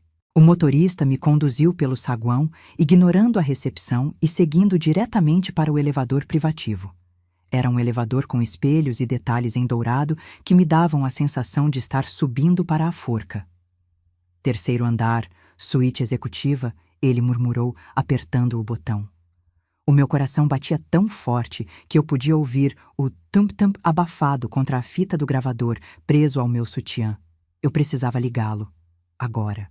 No momento em que as portas do elevador começaram a se fechar, eu deslizei a mão sob o casaco, fingindo ajeitar a lapela, e toquei o pequeno botão. Senti um leve clique. O gravador minúsculo estava funcionando. Aquele pequeno som me deu uma injeção de adrenalina. Eu tinha 40 minutos de fita.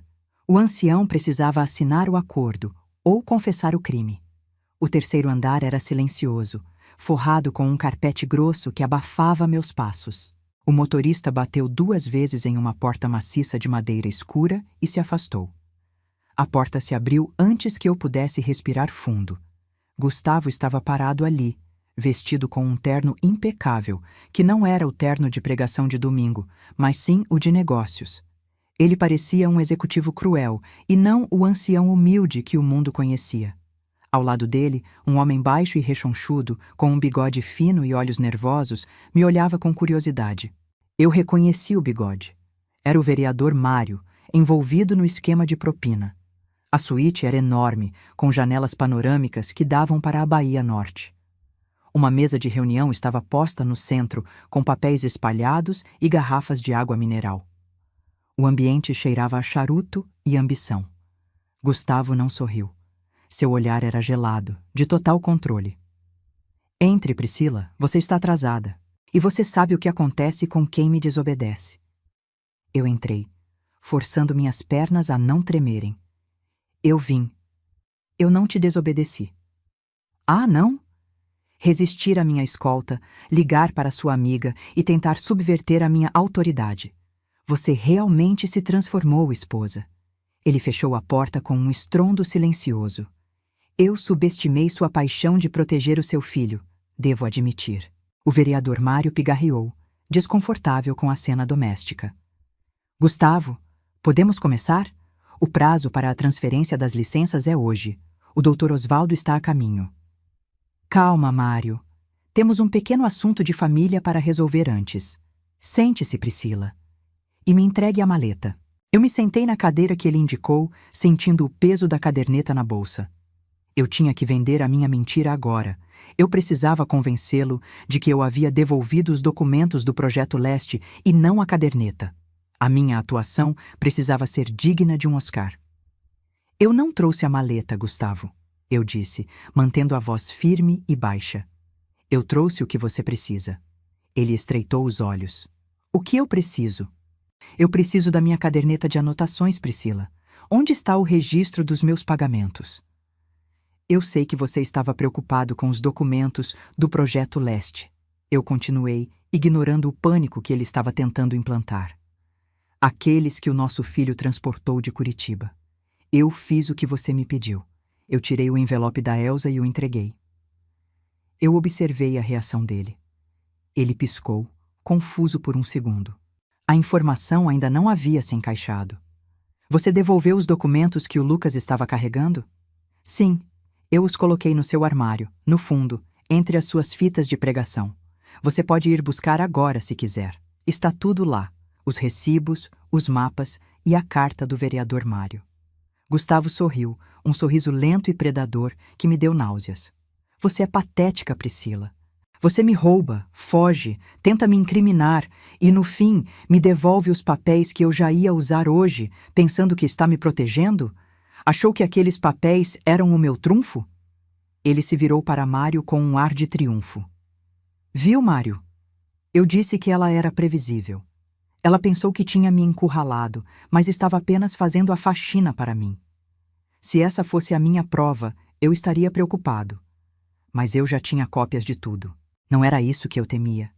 Eu temia a caderneta, Priscila. O livro Razão. Ele se aproximou da mesa, apoiando as mãos na madeira. Onde está a caderneta, Priscila? Eu a destruí, menti, olhando-o nos olhos. Queimei em São Paulo. Ela não existe mais. Eu só queria garantir que o nosso filho estivesse fora disso. Mário soltou um suspiro audível de alívio. Gustavo, no entanto, não relaxou totalmente. Ele ainda estava desconfiado. Uma mentira elegante, mas eu não acredito em você. Mas vamos fazer um acordo. Ele pegou um envelope pardo que estava sobre a mesa, idêntico ao que eu havia roubado. Aqui está o termo de acordo para o nosso divórcio. Você assina e eu garanto que o Lucas não será envolvido no fundo de manejo da congregação. Eu direi que ele foi usado sem saber. Você vai embora, me deixa em paz e eu lhe dou uma quantia para recomeçar. E se eu não assinar? Gustavo riu, chamando a atenção do vereador. Se você não assinar, eu ligo para a congregação e para a polícia. Você será acusada de roubo e o seu filho de cumplicidade no desvio de fundos de caridade. A fita que o Lucas transportou não era de documentos de projeto, Priscila. Era a gravação da reunião dos anciãos em Curitiba, onde discutíamos a compra das licenças com o dinheiro da congregação. Ele é cúmplice do crime federal. E você, a mente por trás do roubo. Você tem que assinar. É o único jeito de salvar o seu filho. Eu senti o meu estômago revirar. O envelope que eu tinha roubado não continha apenas documentos de propina. Continha a prova de que Gustavo e os anciãos estavam usando o dinheiro dos fiéis. E o meu filho havia transportado essa prova. Se eu assinasse, eu estaria livre, mas Gustavo continuaria ancião. E o crime seria encoberto. Se eu não assinasse, meu filho seria incriminado. Gustavo deslizou o termo de divórcio na minha direção, junto com uma caneta dourada. Assine. E depois podemos fechar o negócio com Mário e o Dr. Osvaldo. Sua presença aqui é apenas uma formalidade para me garantir que você está sob controle. Eu peguei a caneta. Minhas mãos tremiam, mas não de medo. Tremiam de raiva. Eu estava prestes a assinar quando a porta da suíte se abriu novamente.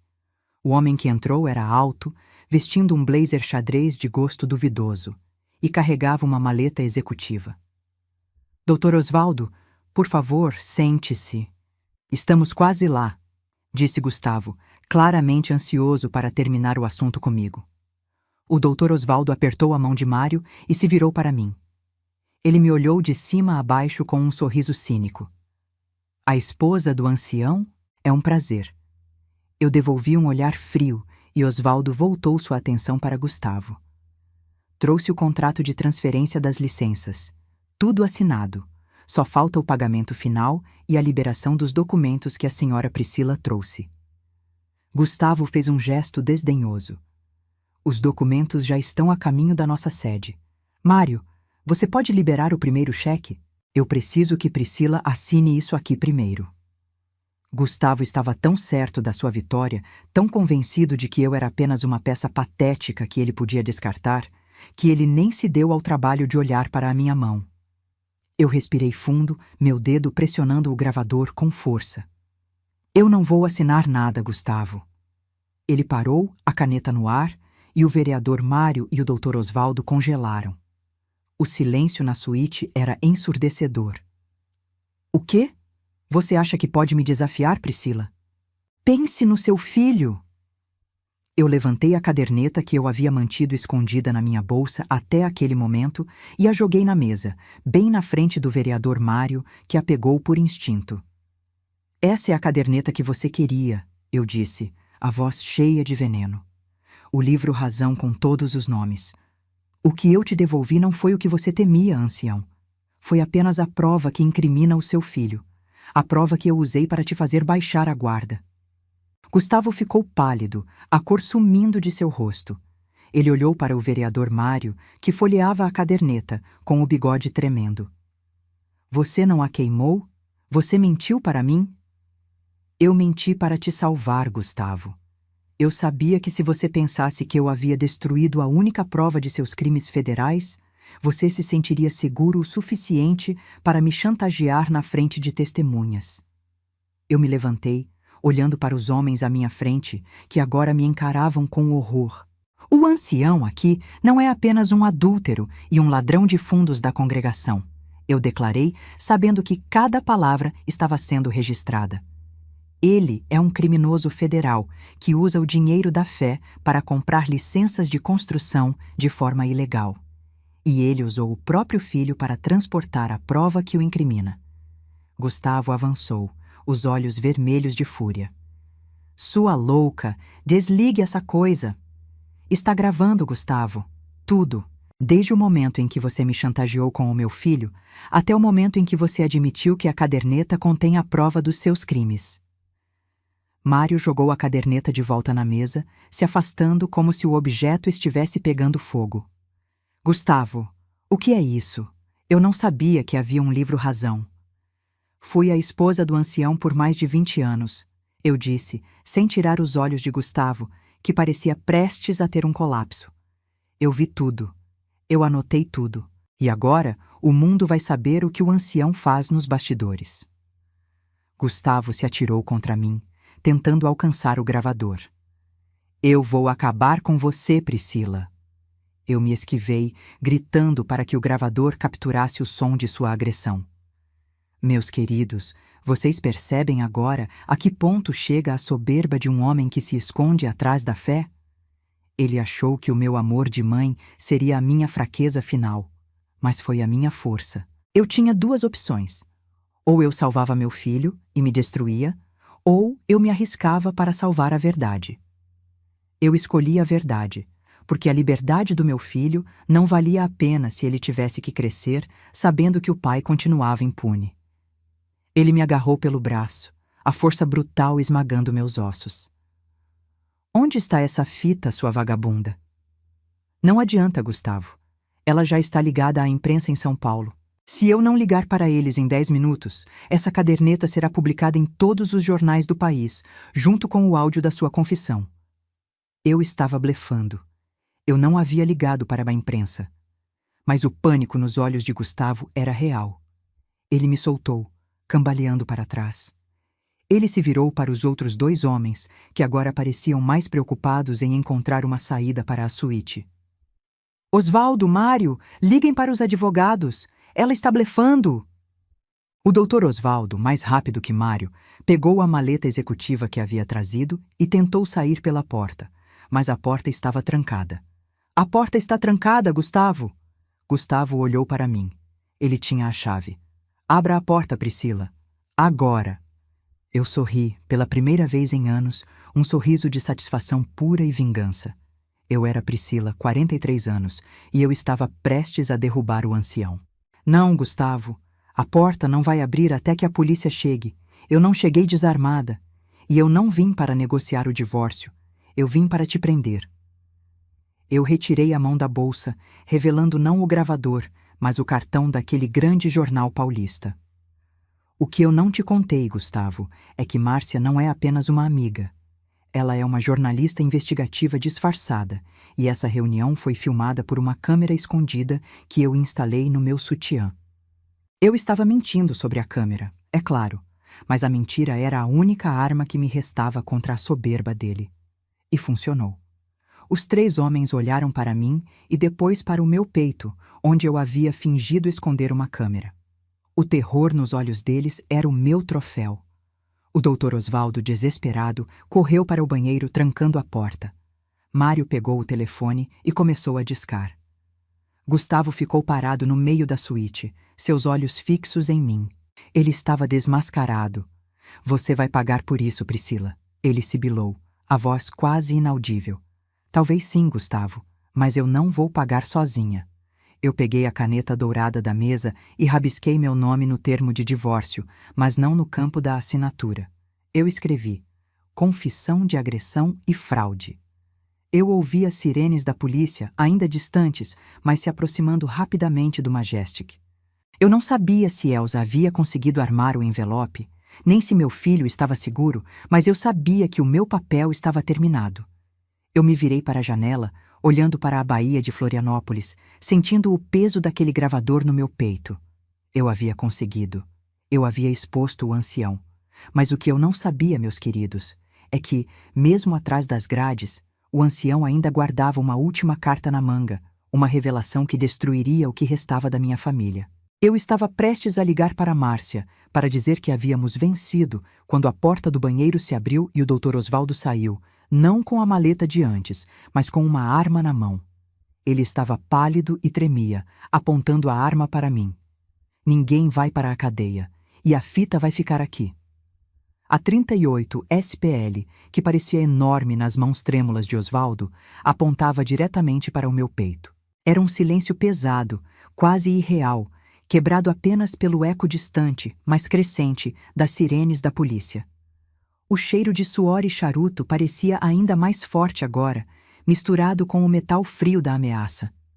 Eu me recusei a desviar o olhar do cano da arma. Se eu demonstrasse medo, Osvaldo teria a certeza de que era o único caminho. Eu tinha que manter a compostura que havia me sustentado por mais de 20 anos ao lado de Gustavo. Eu não vou repetir, Osvaldo sibilou, a voz esganiçada. Ele estava pálido, com os olhos injetados. A fita, Priscila, agora. Ninguém precisa sair ferido. Eu estou gravando você agora, doutor, eu disse, com a voz baixa e firme, quase um sussurro, mas que reverberava no ambiente tenso. Eles vão encontrar você com a arma, a caderneta e a prova de suborno. Pense bem, você quer ser preso por fraude ou por tentativa de homicídio e sequestro? Você quer passar o resto da vida sendo lembrado como o advogado que atirou em uma mãe para proteger um ancião ladrão? Gustavo, paralisado de ódio e humilhação, finalmente conseguiu reagir. Ele não vai atirar. Ele é advogado, não assassino. Pare de blefar, Priscila, e me entregue essa fita inútil. Você tem certeza, Gustavo? Olhe para ele. Ele está tremendo de medo de ir para a cadeia. E a única coisa entre ele e a liberdade é a minha morte. Eu não confio em um advogado desesperado que acabou de sair do banheiro com uma arma. E você, Mário? O que você acha? Quer testemunhar um assassinato para proteger o ancião que te colocou nessa enrascada? O vereador Mário, que estava discando no telefone, largou o aparelho no carpete. O som do plástico batendo foi um alívio sonoro. Chega, Osvaldo, abaixe isso. Gustavo, essa loucura acabou. As sirenes estão na rua. Eu não vou ser cúmplice de assassinato. O som amplificado das sirenes invadiu a suíte. Pareciam estar parando bem abaixo do Majestic. Era o sinal. A porta principal seria invadida em segundos. Osvaldo hesitou. Ele olhou para a porta, depois para mim, depois para a arma em sua mão. Foi o tempo que precisava para a razão, ou talvez o medo da prisão perpétua, voltar. Ele soltou a arma. Ela caiu com um baque surdo no carpete grosso, escorregando para debaixo da mesa de conferências. Eu não me movi. Eu apenas observei enquanto a porta da suíte era arrombada por 4 policiais uniformizados, armas em punho. Mãos na cabeça, todos no chão. Polícia! O caos explodiu. A cena, que antes era uma reunião de negócios sórdida, transformou-se em um palco de rendição. Gustavo, Mário e Osvaldo foram algemados. Eu fiquei sentada na cadeira, tremendo por dentro, mas intacta por fora. Um dos policiais, um jovem com um rosto de criança e um colete à prova de balas grande demais, veio até mim. A senhora está bem? Foi a senhora quem chamou? Eu apenas apontei para a caderneta na mesa, que o vereador Mário havia largado, e para a arma caída. Eu sou Priscila, eu sou a denunciante. A prova está aqui e no meu corpo, eu disse, referindo-me ao gravador que eu havia mantido pressionado o tempo todo. Levei horas na delegacia. Entreguei meu depoimento detalhado, a caderneta que continha anos de fraudes e desvios e o áudio da confissão de Gustavo, onde ele admitia a chantagem e a origem ilícita dos fundos. A jornalista Márcia chegou e eu finalmente respirei aliviada. Márcia me garantiu que Lucas estava seguro em São Paulo. Ela já havia acionado a rede de notícias e a matéria explodiria pela manhã, não apenas em Florianópolis, mas em São Paulo e no resto do país. O ancião e seus parceiros estavam detidos, enfrentando acusações federais. Naquela noite, eu não dormi. Eu era uma heroína para a polícia e para Márcia, uma traidora para a congregação e uma ex-esposa para Gustavo. Eu havia ganho a guerra, mas perdido o meu mundo. Meus queridos que estão me acompanhando até aqui, vocês já perceberam o preço que se paga pela verdade? Às vezes, a liberdade não é um alívio imediato, é um peso que você tem que aprender a carregar. A alegria de ter exposto Gustavo era temperada pela incerteza de como eu, uma mulher de 43 anos, sem marido, sem casa própria e com uma reputação destruída, recomeçaria. Se você está se identificando com essa história de recomeço forçado, deixe seu like para mim. Isso me ajuda a saber que essa memória não foi compartilhada em vão. Ainda na delegacia, antes de Gustavo ser transferido para uma penitenciária de segurança média, Márcia conseguiu que eu o visse por 5 minutos na sala de interrogatório. Eu precisava garantir que ele entendesse a extensão da sua derrota e o motivo pelo qual eu havia agido. Eu precisava do fechamento da minha história. Ele estava algemado à mesa. A arrogância ainda estava lá, fria e calculista, mas agora misturada com uma fúria impotente. Você ganhou o divórcio, Priscila, e a condenação de 2 anos, talvez 3, por roubo, que você terá que enfrentar. E eu vou voltar, eu sempre volto. Você perdeu tudo, Gustavo. Sua fé, sua família, seu nome, o dinheiro da congregação. Eu não me importo com a sua volta. Eu me importo com a liberdade do meu filho. Você não vai mais usá-lo. Eu esperava que ele gritasse, que ele se debatesse. Mas ele apenas sorriu, um sorriso lento que gelou o meu sangue mais do que a arma de Osvaldo. Seu filho, Priscila. Ah, sim, o Lucas. Você se sacrificou tanto por ele. Você destruiu a sua vida e a sua reputação para protegê-lo de um crime federal, um crime que ele nem sabia que estava cometendo. É uma pena que você tenha se sacrificado pela pessoa errada. Eu senti um nó no estômago, um pressentimento que superava qualquer medo físico. Minhas pernas fraquejaram. O que você está dizendo? Do que você está falando? O seu Lucas, Priscila. O Lucas que você ama tanto, que você defende. Ele não é meu filho biológico. O ar pareceu rarear. O som das sirenes, o cheiro de café frio da delegacia. Tudo desapareceu. Eu olhei para o homem que eu havia desmascarado, o ancião que eu havia mandado para a prisão, e ele me atingiu com a única arma que eu jamais esperaria. Durante todos esses anos, Priscila, ele continuou, saboreando minha dor. Você me condenou por adultério, mas você estava limpa? Você acha que eu não sabia? O Lucas nasceu 1 ano depois do nosso casamento. Você acha que eu não contei os meses? Ele não tem o meu sangue. E eu guardei esse segredo. Eu guardei essa prova. Eu guardei essa informação para o dia em que você tentasse me trair. E esse dia chegou. Você está mentindo. Você está tentando me manipular. Eu nunca... Não? Pense bem, Priscila. Pense na sua viagem a São Paulo antes de nos casarmos. Pense no nome do verdadeiro pai. Eu não o denunciei na época porque ficaria feio para um ancião aceitar uma criança que não era dele. Mas agora que você me mandou para o inferno, eu vou fazer você se perguntar todos os dias se o seu sacrifício valeu a pena. A certidão de nascimento original está no meu cofre.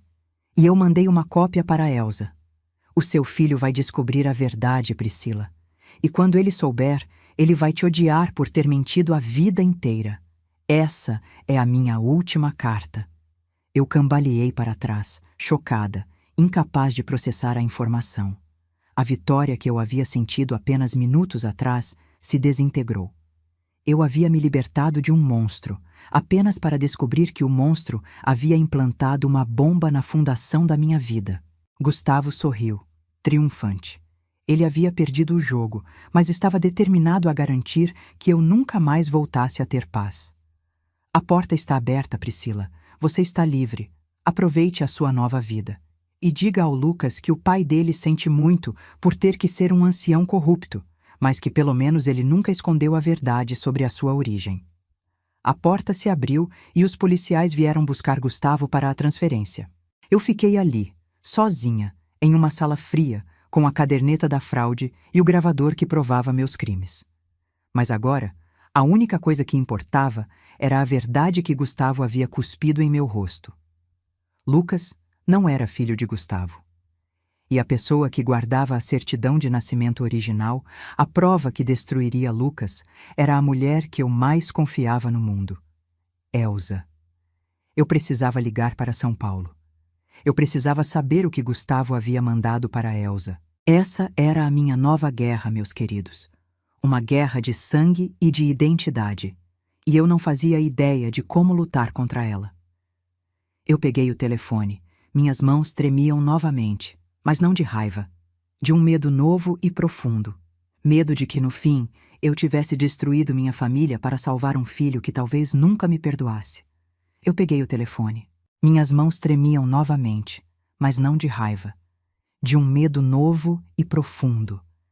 Medo de que, no fim, eu tivesse destruído minha família para salvar um filho que talvez nunca me perdoasse. Eu cambaleei para fora da sala de interrogatório, ignorando os olhares curiosos dos policiais. Márcia, a jornalista, me esperava no corredor, com aquele olhar de satisfação profissional. Priscila, você foi incrível. A matéria já está sendo editada. Amanhã, a cara desse ancião vai estar em todos os jornais do país. A justiça de Florianópolis está em polvorosa. Eu não conseguia absorver a vitória. O medo era um muro branco e frio que bloqueava qualquer alegria. Márcia, eu preciso ligar para São Paulo. Agora. É urgente. O Gustavo, ele me disse uma coisa. Márcia percebeu a mudança no meu rosto. A adrenalina da vitória havia sido substituída pelo pânico puro. Ela me levou para uma sala reservada, onde havia um telefone fixo. Disquei o número de Elsa. O telefone tocou 3 vezes, e a voz calma e segura da minha amiga atendeu. Alô? Priscila? Pelo amor de Deus, me diz que deu certo. Eu ouvi as notícias preliminares. Gustavo foi preso? O Lucas está aqui comigo, ele não sabe de nada. Elsa, escute com atenção. O Gustavo está preso, sim, mas ele me deu uma última cartada. Ele me disse que enviou um documento para você. Uma carta, um envelope, algo que chegou antes da nossa reunião. Houve um silêncio na linha. Um silêncio que me fez sentir que o tempo havia parado em 1997. Sim, Priscila. Chegou ontem à tarde, por Sedex. É um envelope grande, lacrado. Ele pedia que eu o abrisse se ele não ligasse hoje de manhã. Eu estava esperando a sua ligação para saber o que fazer. O alívio foi instantâneo, mas frágil. Ela não havia aberto. O que tem dentro, Elsa? Ele disse o que era? Não, mas ele escreveu na capa, com a letra dele, bem grande, a verdade sobre Lucas. A respiração me falhou. O chão começou a girar. Elsa, do outro lado da linha, percebeu o meu desespero. Priscila, o que é isso? O que ele mandou? Elsa, você tem que me prometer uma coisa, pelo amor de Deus. Não abra esse envelope. Não deixe Lucas nem ninguém chegar perto dele. Ele é a certidão de nascimento original de Lucas, e ele está mentindo sobre a paternidade. O Lucas não é filho dele. A confissão, dita em voz alta, foi como se eu tivesse arrancado um pedaço da minha própria alma. 21 anos de segredo explodiram no telefone. Elsa ficou em choque. Eu podia ouvir sua respiração pesada. O quê? Priscila? Como assim? Eu sempre pensei. Não há tempo, Elsa. Eu te explico tudo quando chegar. Eu preciso que você guarde esse envelope em um lugar seguro. Um cofre, uma gaveta trancada, qualquer coisa. E tire o Lucas daí. Leve-o para passear, para a casa de um parente. Mantenha ele longe da casa. Elsa, apesar do choque, sempre foi prática. Certo, eu vou trancar no cofre pequeno que tenho na parede do escritório. Ninguém sabe a senha além de mim. Mas e você? Você vai vir para São Paulo? Eu estou pegando o primeiro avião. O mais rápido possível.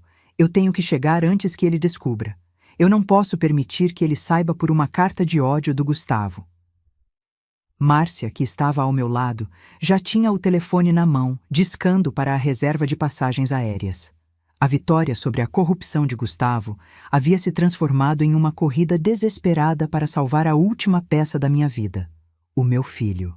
Naquele voo noturno de Florianópolis para São Paulo, em 1997, eu não pensava nos jornais que já estavam nas gráficas com a notícia da prisão do ancião. Eu pensava apenas em Lucas.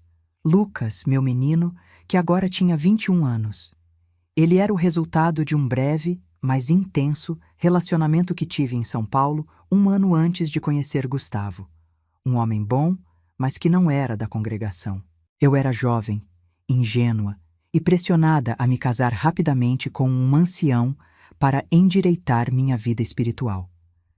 Quando descobri a gravidez, eu entrei em pânico. Meu pai, um testemunha de Jeová devoto, teria me desassociado. Gustavo soube desde o início. Ele descobriu a verdade nos documentos, mas optou por manter o segredo. Por quê? Porque ele precisava de uma esposa impecável para ascender na hierarquia, e um filho pequeno garantia a imagem de família tradicional. Ele me chantageou com a informação durante todos aqueles anos, garantindo minha obediência absoluta. O segredo era a minha coleira. E agora, no momento da sua queda, ele usava a verdade como a bomba final.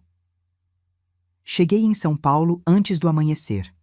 Elsa me esperava no aeroporto de Congonhas, pálida, mas firme. A primeira coisa que fiz foi abraçá-la.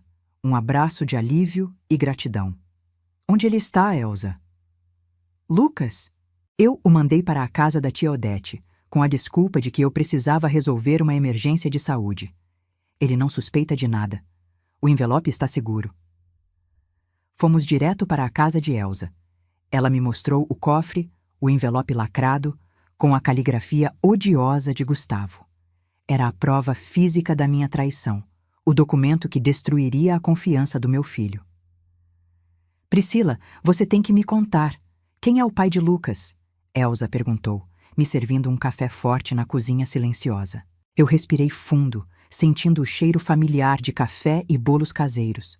Um contraste cruel com o cheiro de delegacia e medo de morte que eu havia sentido horas antes. O nome dele é Daniel. Ele era designer gráfico. Ele queria casar comigo, mas eu tive medo. Medo do meu pai, medo da congregação.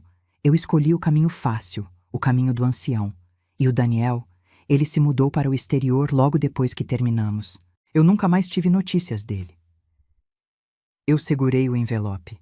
Aquele pedaço de papel tinha o poder de apagar a minha vitória, de fazer com que Lucas me visse como uma mentirosa e não como a mãe que havia arriscado a vida por ele. O que você vai fazer agora, Priscila? Eu tenho que contar a verdade, mas eu tenho que fazer isso do meu jeito. Eu não posso permitir que o Gustavo me roube esse momento. Eu tenho que ser honesta, Elsa. Por mais que doa, por mais que ele me odeie, eu tenho que dar a ele a chance de me perdoar. Mas antes de enfrentar Lucas, eu precisava de mais informações. Eu precisava saber se Daniel, o verdadeiro pai, ainda estava vivo e se ele havia voltado ao Brasil. Se Lucas descobrisse a verdade, ele naturalmente procuraria o pai biológico. Eu precisava estar preparada para essa segunda onda de choque. Eu passei as horas seguintes ligando para antigos contatos, usando a rede de Márcia e a minha própria, tentando rastrear Daniel. O que descobri, meus queridos, foi uma daquelas ironias cruéis do destino. Daniel não apenas estava em São Paulo, como ele era um homem de sucesso, trabalhando em uma grande empresa de arquitetura. E ele estava solteiro. Era 1997.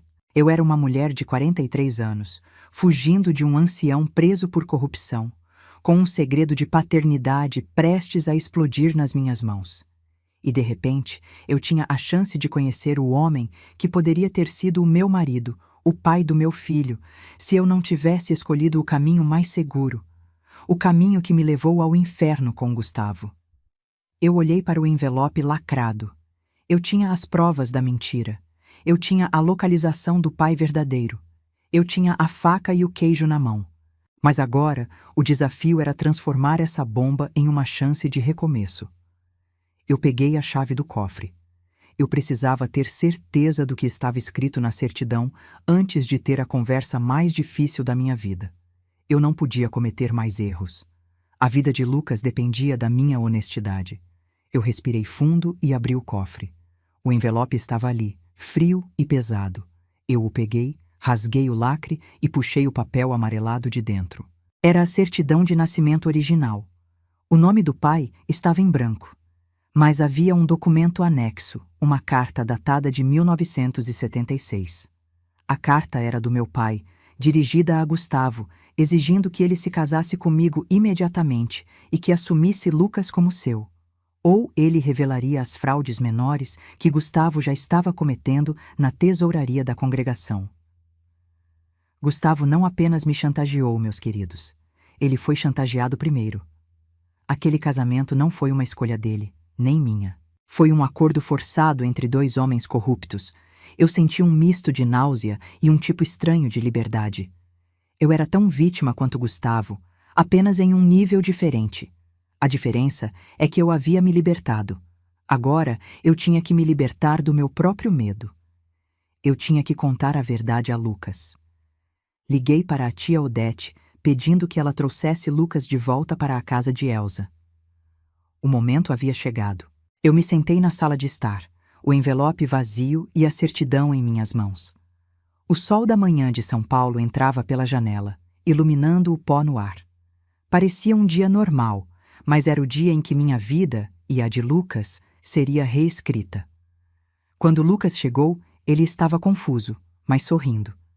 Ele me abraçou, aliviado por me ver. Ele tinha lido as notícias sobre a prisão de Gustavo. Mãe, você foi muito corajosa. Eu não acredito que ele fez tudo aquilo. Eu sinto muito por você ter que passar por isso. Eu segurei o rosto do meu filho. Lucas tinha os olhos de Gustavo, aquele verde penetrante, mas a bondade, a lealdade, era toda minha. Ou do outro pai, que eu mal conhecia.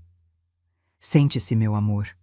Eu tenho que te contar uma coisa que eu deveria ter contado há muito tempo, e que tem a ver com o seu pai, com o Gustavo. Eu contei a ele a história, não a do ancião corrupto, mas a da jovem de 21 anos que estava desesperada para agradar o pai e manter sua fé. Eu contei sobre Daniel, sobre a gravidez, sobre o medo.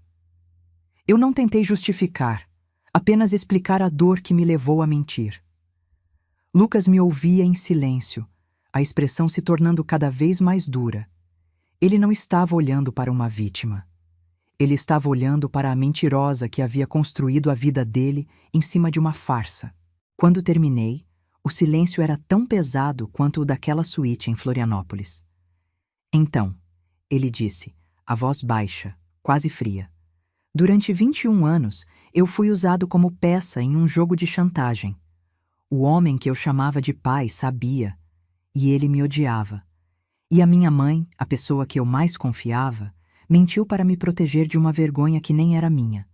Você me salvou de um criminoso, mãe. Mas você me roubou a minha identidade. O que mais você escondeu? Eu não tinha resposta. A dor em seus olhos era o meu castigo. Ele se levantou sem me tocar. Eu preciso de ar. Eu preciso saber quem eu sou. Ele se virou e saiu da sala, batendo a porta. Eu sabia. Eu havia ganhado a liberdade, mas perdido o meu filho. Eu chorei pela primeira vez desde que Gustavo havia sido preso. Chorei pela Priscila jovem e covarde e pela Priscila de 43 anos que ainda pagava o preço da sua fraqueza. Elsa veio até mim e me abraçou. Você fez o certo, Priscila. A verdade sempre dói, mas a mentira destrói. E agora, Elsa? O que eu faço? Ele me odeia. Ele vai procurar Daniel. Então, você vai encontrá-lo primeiro. Você tem que mostrar para Lucas que você está disposta a corrigir o erro, a pagar o preço. Você precisa dar a ele o pai que ele merece. Eu limpei as lágrimas. O medo havia passado. Agora só restava a determinação. Eu havia exposto um ancião. Eu podia enfrentar um ex-namorado. Eu peguei o telefone. Liguei para Daniel. Eu precisava de um plano. Eu precisava reconstruir a verdade que havia sido roubada. O telefone tocou. A voz de Daniel atendeu. E por um momento, em 1997, eu voltei a ser a garota ingênua de 21 anos, apaixonada e assustada. Daniel, é a Priscila. Eu sabia que essa ligação não seria apenas sobre Lucas, seria sobre a vida que poderíamos ter tido e que agora, 22 anos depois, eu estava tentando desesperadamente resgatar. Eu tinha um filho perdido e um pai biológico que não fazia ideia de que tinha um filho. E eu tinha que juntar essas duas peças antes que Lucas as encontrasse sozinho. Eu não podia falhar. Não depois de tudo o que eu havia sacrificado. Eu vou contar para vocês, meus queridos, tudo o que aconteceu depois desse telefonema. O que Daniel me disse e como eu tentei consertar o maior erro da minha vida. Mas antes, quero saber de vocês. Se você estivesse no meu lugar, teria revelado a verdade, mesmo correndo o risco de perder o amor do seu filho? Deixe seu comentário sincero aí embaixo e não se esqueça de curtir esse vídeo. Eu volto já, com o desfecho dessa história que marcou a minha vida. A voz de Daniel atendeu, e por um momento em 1997, eu voltei a ser a garota ingênua de 21 anos, apaixonada e assustada. Daniel? É a Priscila. Houve um silêncio longo, carregado de mais de 2 décadas de vida não vivida. Eu podia ouvir o barulho de trânsito ao fundo e talvez a respiração dele. Priscila? É você mesmo? Pensei que nunca mais falaria com você. A voz dele era madura, calma, mas havia uma nota de surpresa genuína. Ele não estava sendo hostil. Eu preciso que você se sente, Daniel. É sobre a vida que tínhamos e sobre o porquê de eu ter sumido, mas principalmente é sobre algo que aconteceu 21 anos atrás. Eu contei a ele a história de Lucas, sem rodeios. Eu disse a verdade, que ele era o pai, que eu fui covarde, que me casei com Gustavo por medo e que Gustavo havia usado a mentira para me aprisionar. Eu não o poupei dos detalhes da minha fraqueza. Eu senti vergonha, mas a honestidade era o único presente que eu poderia oferecer agora. Eu esperava a raiva, Daniel. Eu esperava que ele me xingasse, que desligasse na minha cara.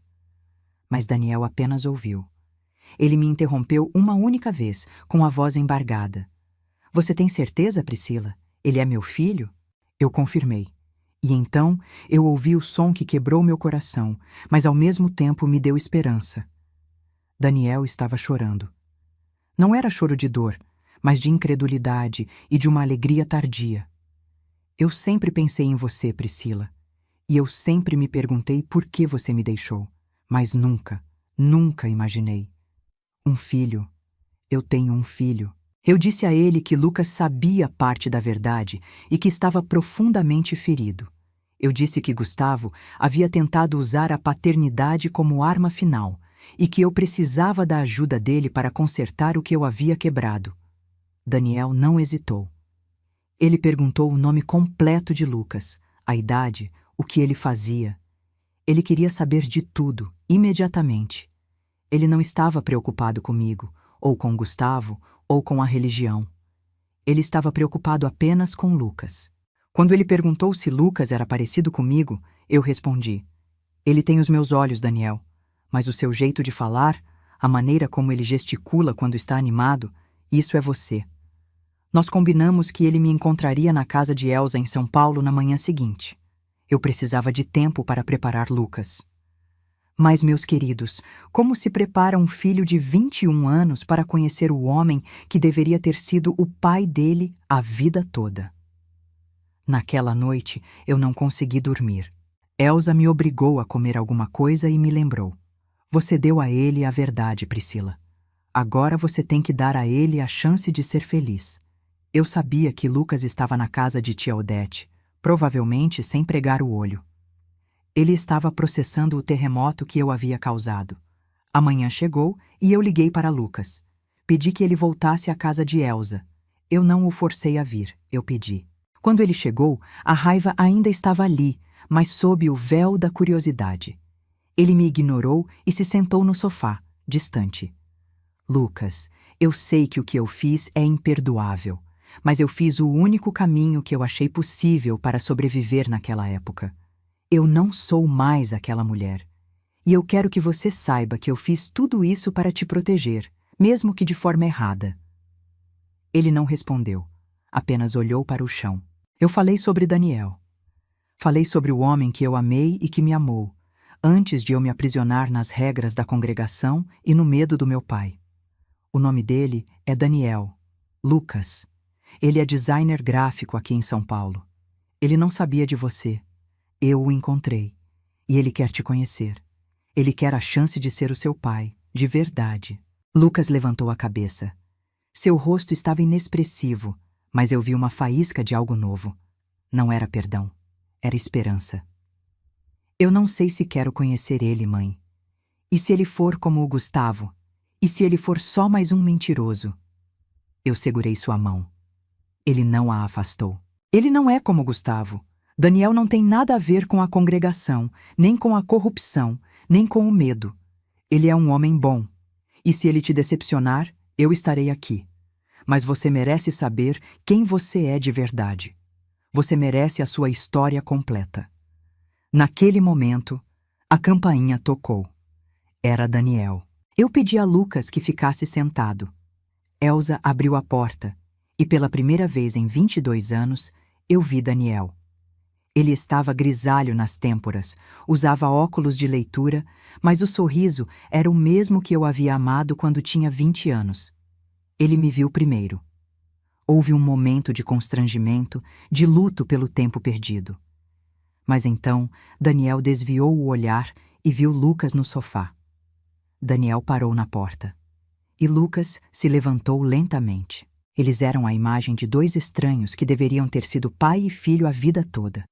Lucas tinha a altura de Gustavo, mas o corpo esguio e o jeito pensativo de Daniel. Daniel não tentou abraçá-lo. Ele apenas disse uma frase que reverberou pela sala silenciosa. Meu filho. A voz dele tremia. Lucas não disse nada, mas começou a chorar.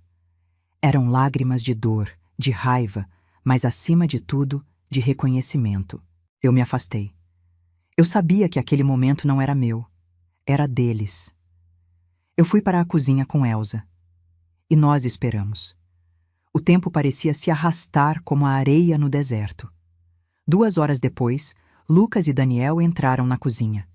Eles estavam pálidos, exaustos, mas havia uma paz estranha entre eles. Eles estavam conversando como se tivessem se despedido ontem, e não há 21 anos. Lucas me olhou. Pela primeira vez desde a revelação, ele sorriu. Não era um sorriso completo, mas era um começo. Eu preciso de um tempo, mãe.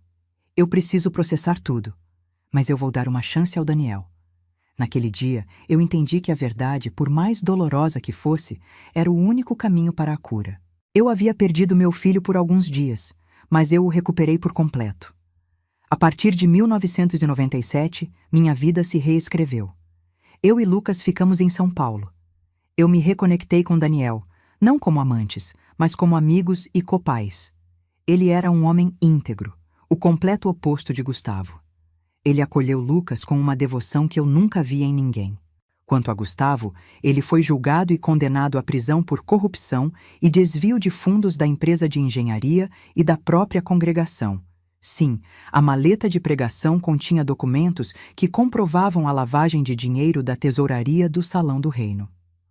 Os documentos que eu entreguei a Márcia e o conteúdo da maleta que ele tentou esconder garantiram que ele cumprisse a pena máxima. A congregação de Florianópolis tentou abafar o escândalo, claro, alegando que Gustavo era uma ovelha desgarrada e que suas ações não refletiam a organização. Mas a verdade estava nos jornais, e para mim, a fé que eu tinha se esvaiu junto com o cheiro de mofo daquele quarto de hotel. Eu cortei todos os laços com a religião e nunca mais voltei. Eu não voltei para Florianópolis. Eu me mudei definitivamente para São Paulo, onde Márcia me ofereceu um emprego como assistente jurídica. Eu usei meus anos de esposa de ancião, onde eu tinha que organizar documentos e gerenciar a agenda de Gustavo, para me tornar uma mulher de negócios competente. Eu me libertei da coleira financeira e da coleira espiritual. Lucas e Daniel construíram um relacionamento lindo.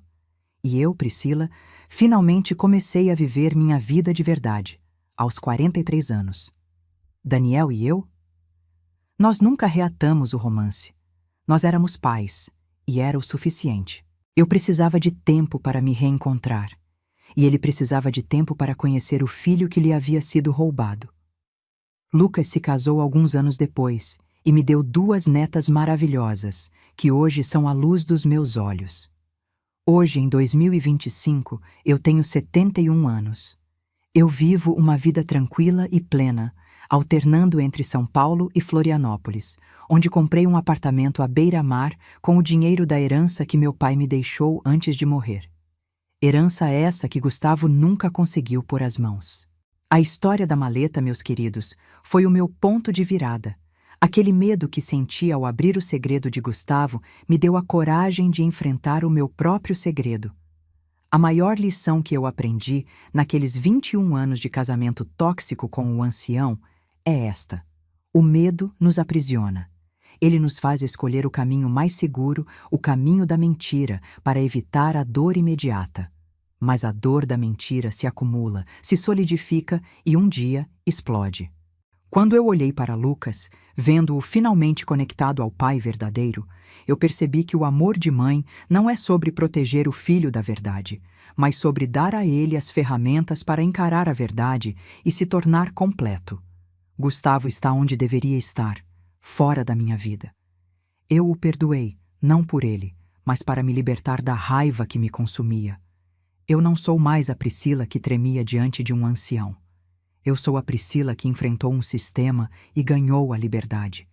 E, ironicamente, a corrupção na maleta de pregação foi o que me salvou. O diabo da corrupção, que Gustavo tanto servia, foi quem me deu o mapa para a minha liberdade.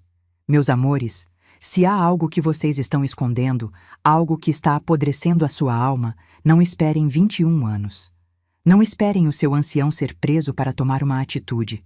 A vida é preciosa demais para ser vivida na sombra do medo. Eu espero de coração que essa história tenha tocado vocês. Eu sou a vovó Priscila, de 71 anos, e eu estou aqui para dizer que sempre há tempo para recomeçar. Se essa história te tocou, se você se identificou com essa luta pela liberdade e pela verdade, por favor, deixe aquele joinha, se inscreva no canal e ative o sininho. Isso me ajuda muito a continuar compartilhando essas memórias com vocês. E me conta nos comentários. Qual foi o momento mais difícil para mim? A maleta, a prisão ou a revelação para Lucas? Eu amo muito todos vocês, meus queridos. Fiquem com Deus e até a próxima história.